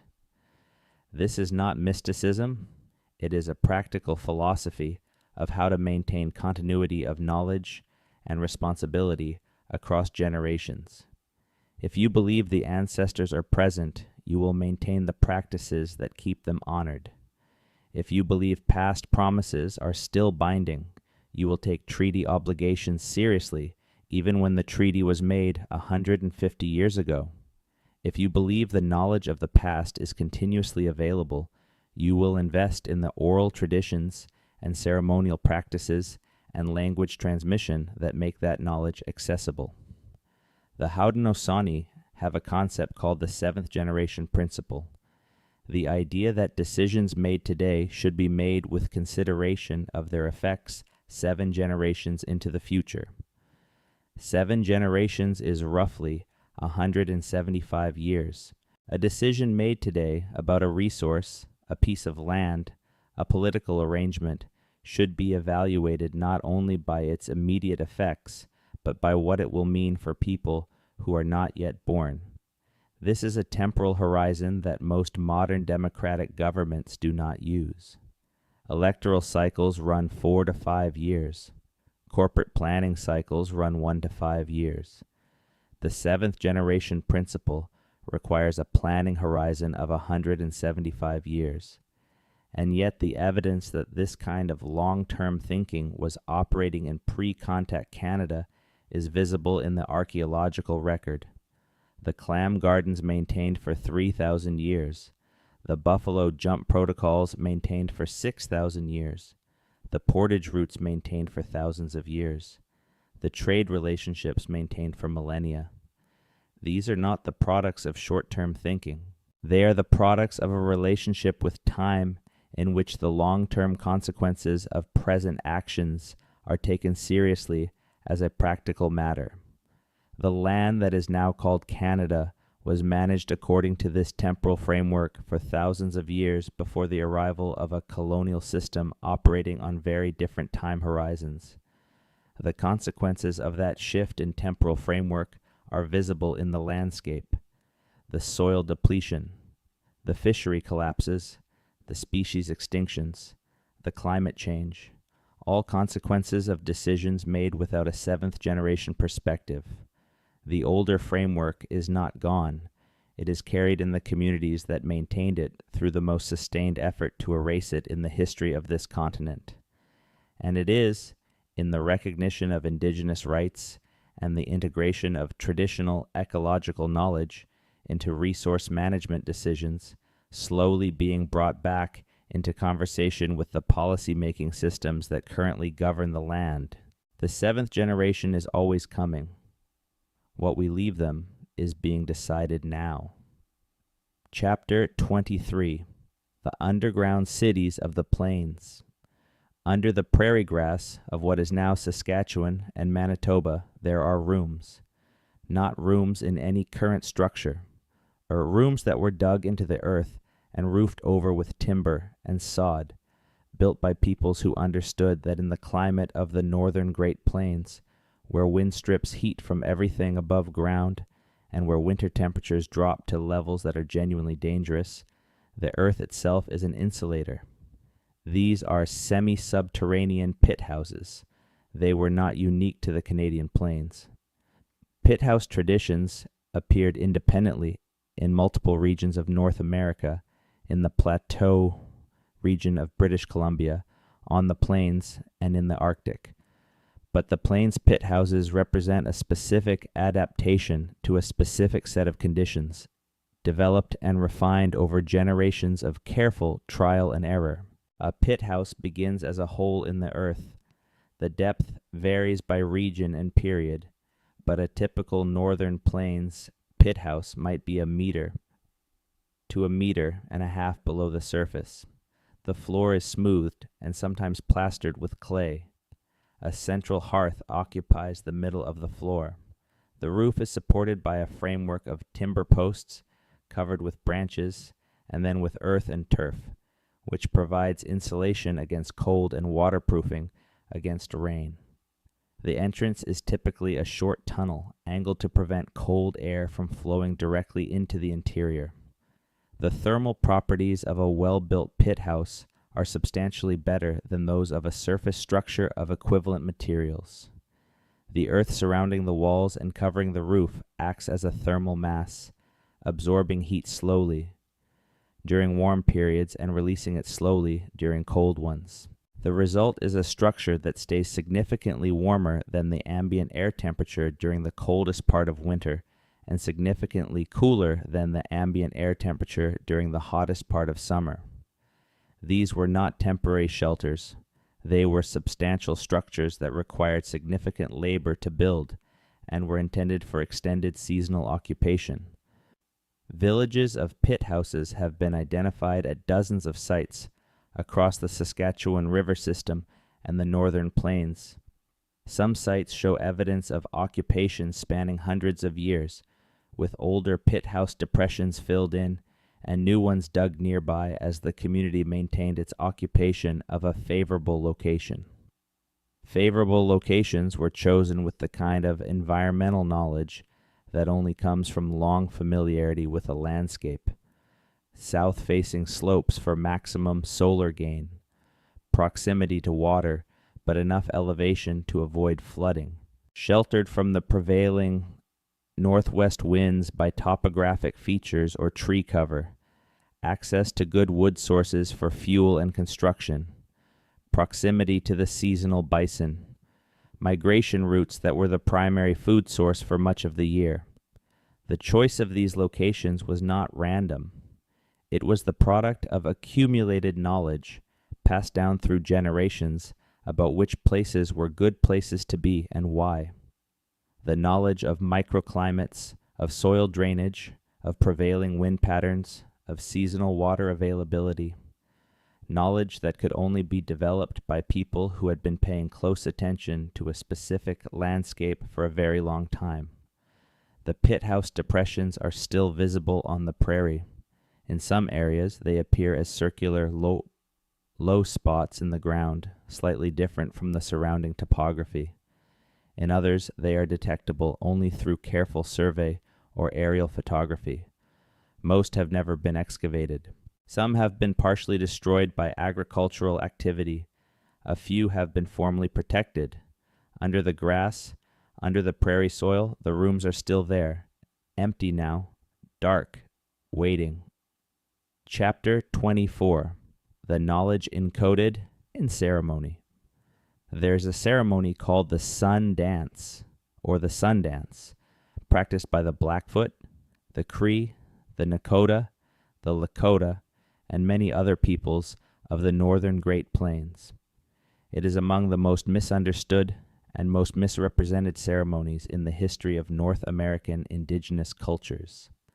Colonial observers who witnessed it, or portions of it, wrote descriptions that emphasized the physical aspects of the ceremony, the fasting, the dancing, the piercing, and presented these as evidence of primitive masochism or religious fanaticism.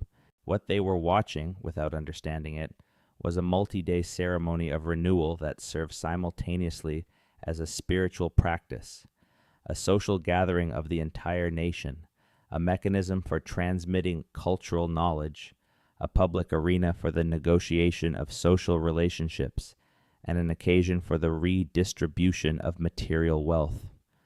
The Sundance brought the entire Confederacy together once a year, at a time determined by the ceremonial calendar. Extended families and bands that had been scattered across the plains during the winter and spring came together in a single great camp. The scale of the gathering could involve thousands of people. In the context of that gathering, information was exchanged. Knowledge about where the bison herds were, news about conditions in distant parts of the territory, decisions about collective responses to threats or opportunities. Young people were introduced to potential marriage partners from other bands. Alliances were maintained or renegotiated. Disputes were addressed through the ceremonial context that gave community leaders authority to mediate. The ceremony itself transmitted knowledge. The songs, the dances, the protocols, the sacred bundle ceremonies that were part of the larger Sundance complex all carried specific content.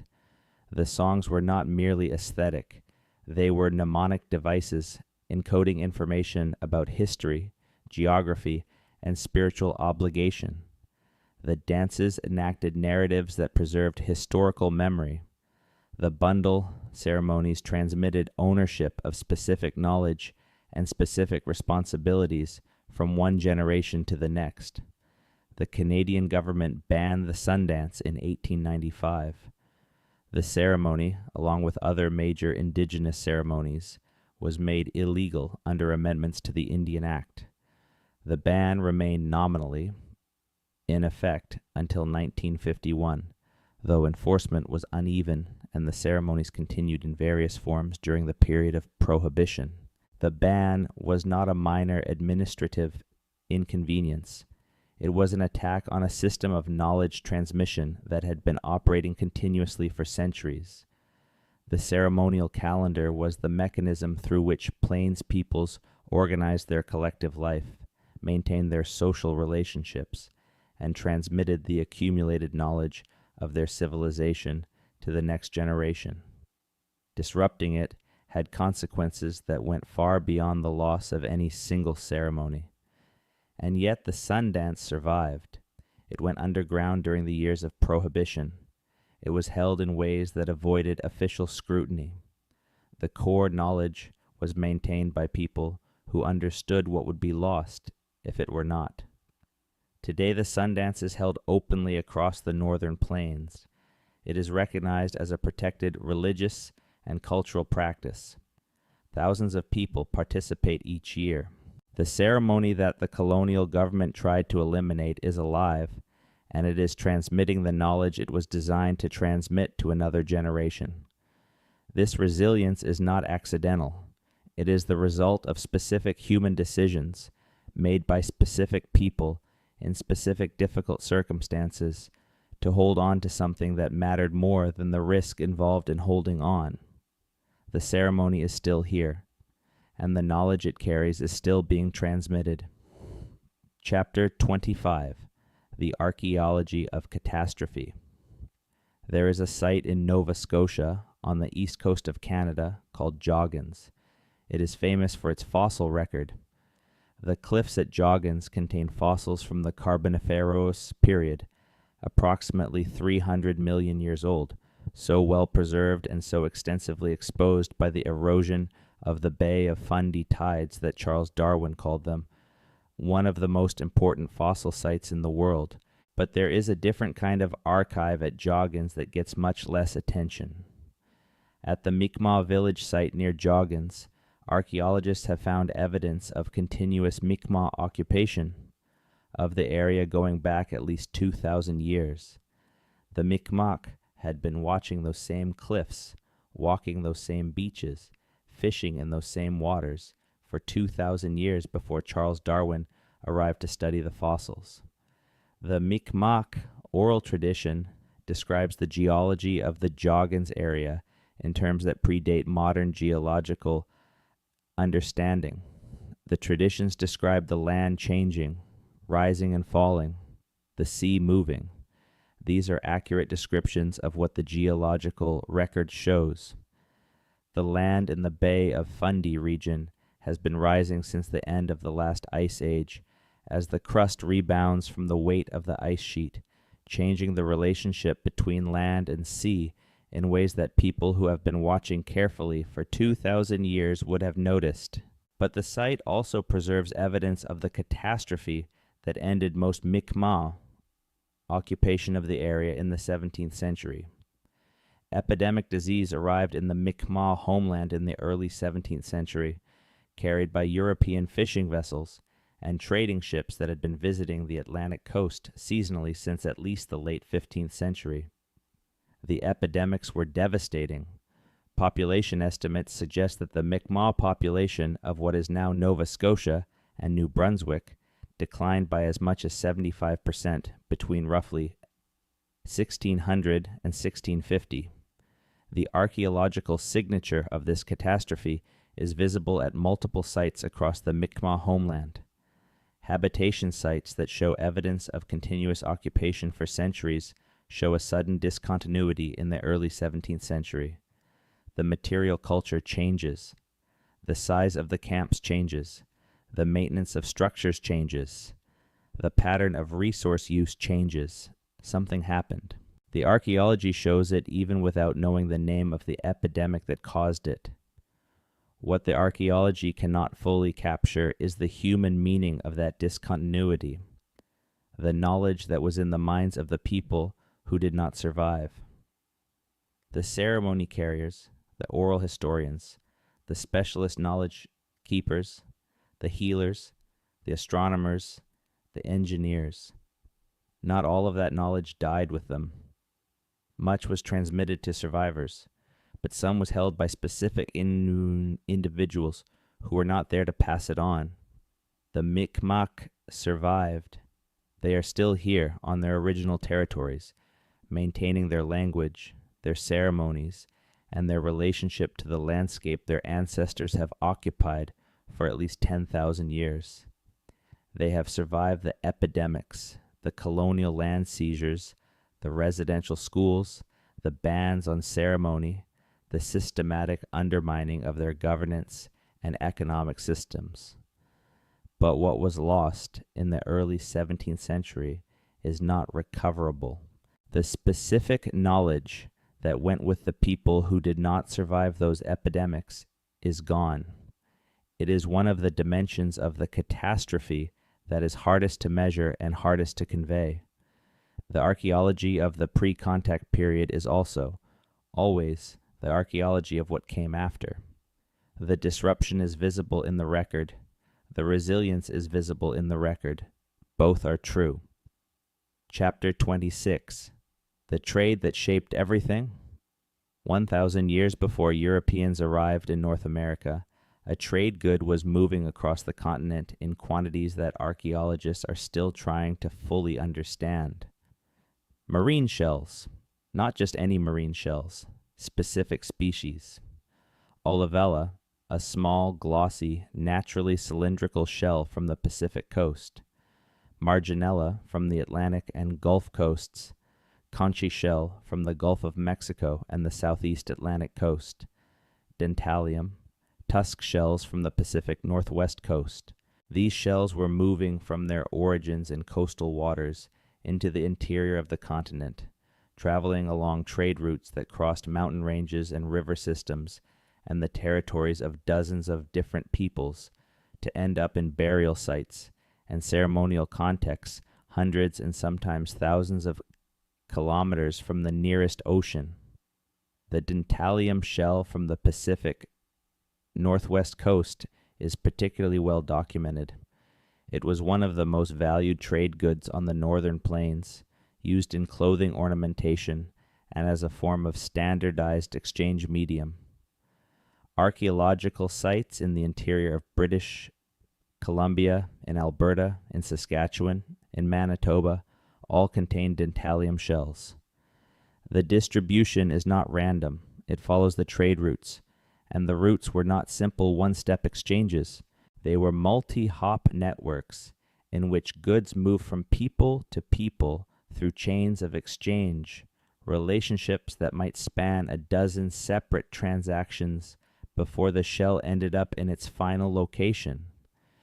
Each transaction involved a relationship. Each relationship required maintenance.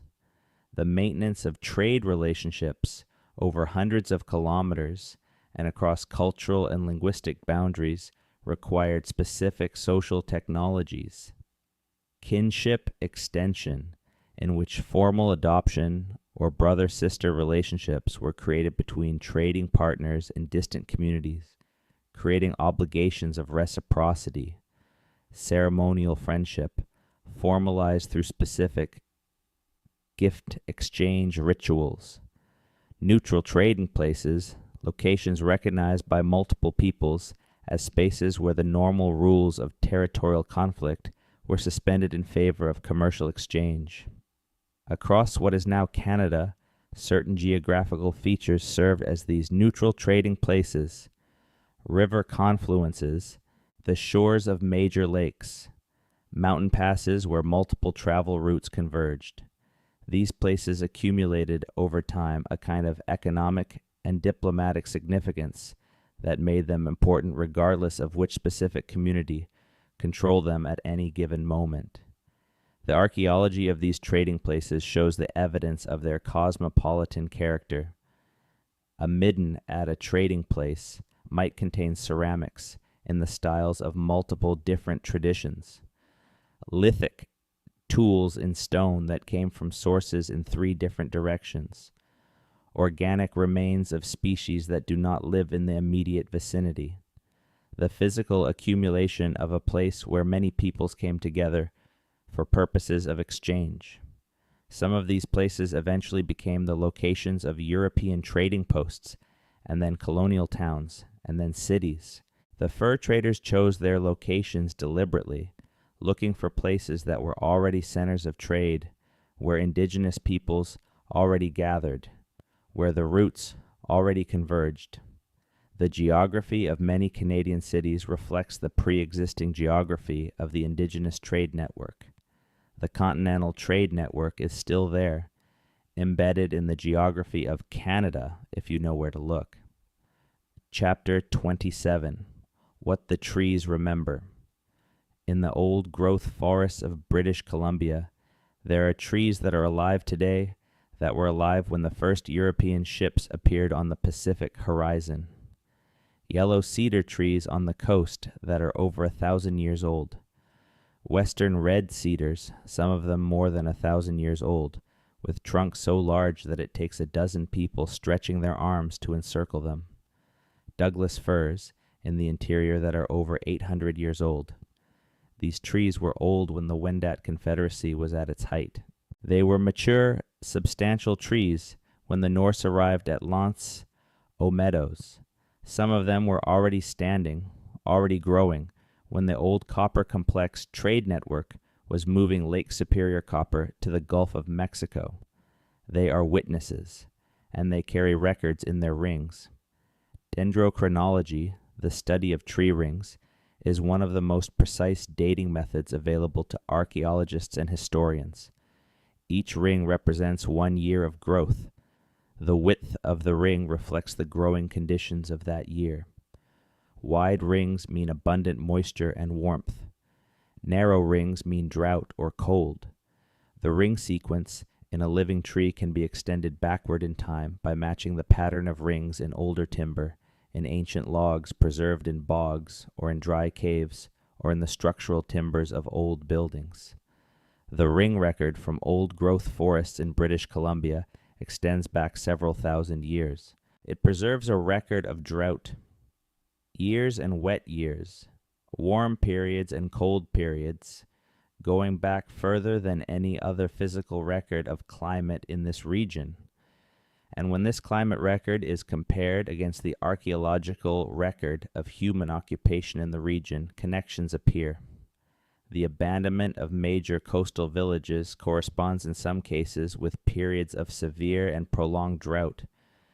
Visible in the ring record, population shifts in the interior plateau correlate with changes in salmon run productivity that the ring record, through its record of precipitation patterns, helps explain.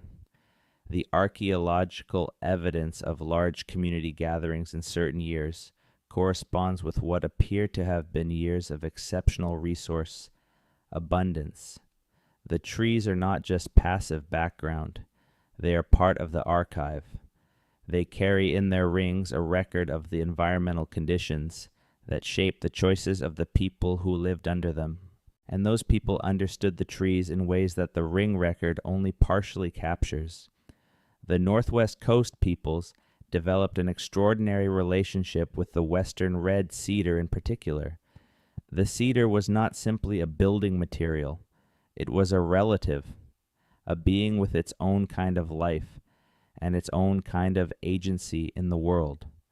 The protocols for taking wood from a cedar, for asking permission, for taking only what was needed, for ensuring the tree's continued survival, reflected both a spiritual understanding and a practical one. The bark harvesting techniques developed by Northwest Coast peoples allowed them to take large quantities of inner bark from living cedars without killing the trees. The marks of this harvesting, long vertical scars on the trunks of large cedars, are called culturally modified trees, and they are found throughout the coastal forests of British Columbia. They are dated by the growth of new wood over the scar since the harvest. Some have been dated to several hundred years ago, some to over 1,000. The forest carries the marks of the people who lived in it for thousands of years. The culturally modified trees, the pathways worn through the understory by generations of human feet, the clearings maintained by controlled burning, the berry patches and root gardens tended along the edges of the forest. The forest is not wild in any simple sense. It has been in relationship with human beings for a very long time. It carries the memory of that relationship in its structure and its species composition, and in the marks left by the people who tended it. The trees remember. Chapter 28. The nations that made the nation. There is an irony embedded in the history of Canada that is not often acknowledged directly. The political entity called Canada was built on top of, and in many respects using the resources and infrastructure of, the civilizations it displaced. This is not a polemical assertion. It is a description of what the historical and archaeological record shows. The fur trade, which was the economic foundation of the French and British colonial presence in North America for over 2 centuries, and which generated the wealth that funded the exploration and administration of the territory, was entirely dependent on Indigenous peoples. The trade worked because Indigenous people trapped the animals, prepared the pelts, navigated the rivers, supplied the food that kept the traders alive, and provided the political relationships that allowed the trade to operate across vast territories. The agricultural settlement of the prairie provinces in the late 19th and early 20th centuries, which was the demographic and economic foundation of Confederation's expansion westward, was made possible by the near total elimination of the bison and by the confinement of the Blackfoot, Cree, Nakota, and other plains peoples to reserves that removed them from the agricultural lands they had managed. The land was not empty when settlers arrived. It was cleared. The geographic knowledge encoded in the river routes, the portage trails, the mountain passes that made the exploration and eventual administration of the country possible came from indigenous peoples. The surveyors who drew the boundaries and the railway engineers who planned the routes relied on indigenous geographical knowledge that was sometimes formally acknowledged and more often simply used without acknowledgement. This history does not negate what Canada has become. It is context for understanding how it became it. The Haudenosaunee Confederacy's governance principles influenced the constitutional thinking of the founders of American democracy. The Wendat agricultural system demonstrated the fertility and agricultural potential of the Great Lakes region that made it attractive to European settlers. The Indigenous trade network provided the routes that the fur trade followed. The indigenous geographical knowledge provided the maps that European exploration depended on. None of this is erased by the subsequent history of colonization, displacement, and attempted assimilation. But it means that the civilization that existed before the name on the map was not simply an obstacle to the construction of Canada. It was also, in ways that are not usually taught, one of the foundations on which Canada was built. Understanding that changes something. It changes what the land before the label means. It is not simply a lost world, a beautiful thing that was destroyed and deserves to be mourned. It is an ongoing presence in the landscape and in the people who have never stopped being the people of this land, and in the political and cultural institutions that drew on indigenous thought, whether they acknowledged it or not. The nations that were here before Canada are still here. Some are diminished, some are recovering, some are asserting land rights and governance rights and resource rights that were never extinguished, regardless of what the colonial legal framework has claimed. They are not remnants of something that ended. They are peoples with ongoing histories and ongoing relationships to this land, whose ancestors built the copper networks and the confederacies and the clam gardens and the buffalo jumps and the birch bark canoes, and whose descendants are here now. The evidence is still underground, and the people are still here above it. Chapter 29. The Language in the Land. You don't need a laboratory or a university degree to begin to see what was here. You need to slow down and look at the landscape differently. You need to ask a different set of questions about what you are standing on. Every river crossing in Canada was a river crossing before there was a Canada. Every good campsite on a canoe route was a good campsite for thousands of years before the first recreational canoeist arrived. Every mountain pass that carries a road through the Rockies was identified by indigenous people whose knowledge of the terrain made those passes navigable long before anyone had a machine that needed a road. The landscape itself is an argument for the depth of human presence on this land, not a landscape untouched by human hands, but a landscape shaped by thousands of years of human relationship. The berry patches that appear in specific glades in the boreal forest appear there because controlled burning maintain the edge habitat that the berry bushes need. The open parkland character of certain prairie areas that appeared so inviting to European settlers was maintained by deliberate fire management. The productive fisheries of specific rivers were productive, partly because the weirs and the harvest protocols of the peoples fishing them ensured that enough fish always got through to spawn. Managing a landscape to sustain its productivity over thousands of years requires a depth of ecological knowledge and a quality of institutional memory that most people today can barely imagine. The knowledge of which hillsides to burn and when, the knowledge of which fish runs to harvest heavily and which to leave, the knowledge of which root patches to dig and which to leave, unharvested to ensure next year's growth, the knowledge of how to take from the land in ways that the land can absorb and replenish. This knowledge lives in places, in specific landscapes, in the relationship between specific peoples and specific territories. It is not abstract ecological theory. It is particular and local and specific to place in ways that cannot be fully transferred to a different location or a different people. The land of Canada carries this knowledge in its form and its species, composition and its productivity patterns. It speaks to anyone who knows how to listen to it, and the people who have been listening longest are still here, and some of them are willing to teach anyone who comes with genuine respect and genuine patience. The language in the land is still being spoken. Go outside, stand on the ground, listen for it. It has been speaking longer than any of the names we have given it. We have covered a long distance tonight. We began before the ice melted, when people were already here in places that most models said should have been impossible to reach.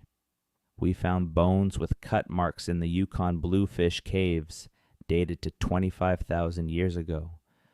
We stood on the shores of Lake Superior and watched people mine copper 5,000 years ago while the pyramids were being laid out on the other side of the world. We walked through the earthen mounds of southern Ontario, 2,000 years old, still visible from the air, still holding their contents in the dark below the farmland.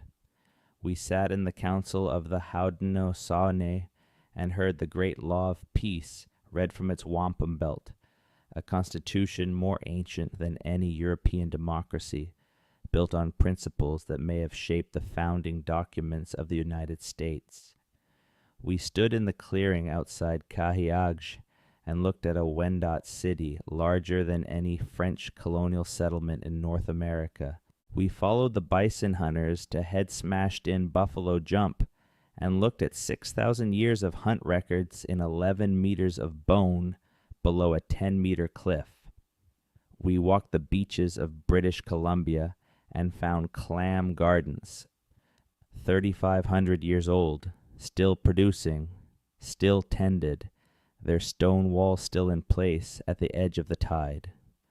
We climbed into the Yukon mountains and held an artifact that had been in the ice for 8,000 years before a warm summer released it. We heard about the 60 language families that prove, by their sheer diversity, a depth of human time on this continent that the older models underestimated. We thought about the seventh generation principle and what it means to make decisions whose consequences you will not live to see. We saw how the place names speak, how the trade routes shape the geography of cities, how the river roads are still there in the landscape under the highways that followed them, how the trees remember the people who harvested their bark with such care that they still stand, scarred but alive, 1,000 years later. And we sat with the difficulty of what was lost, the Beothuk language gone with Shanodithit in 1829, the knowledge that left with the half of the Wendat confederacy that died of disease in the first generation of European contact, the ceremonies that went underground for 60 years and came back, changed by the hiding. None of what we have covered tonight is fully gone. That is the thing. The land holds what happened on it. The soil chemistry remembers the habitation. The east remembers the artifact. The rock remembers the carving. The ring of the tree remembers the year of drought. The wampum belt holds the law. The language holds the knowledge. The oral tradition holds the history. And the people are here, the direct descendants of the copper miners and the mound builders and the Wendat farmers and the Blackfoot hunters and the Haida carvers. They are here.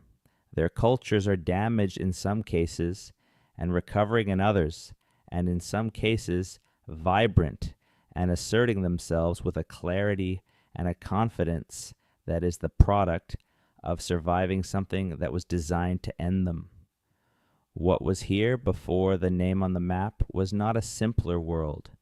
It was a different world, organized by different principles, with different time horizons and different relationships between people and land and past and future. And it is not entirely past.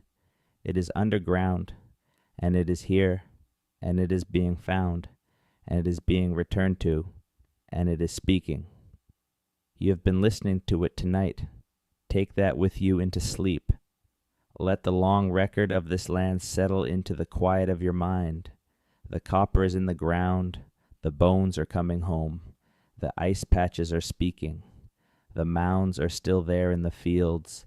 The clam gardens are still producing. The language is in the mouths of children. The story is not over. Sleep well. Good night.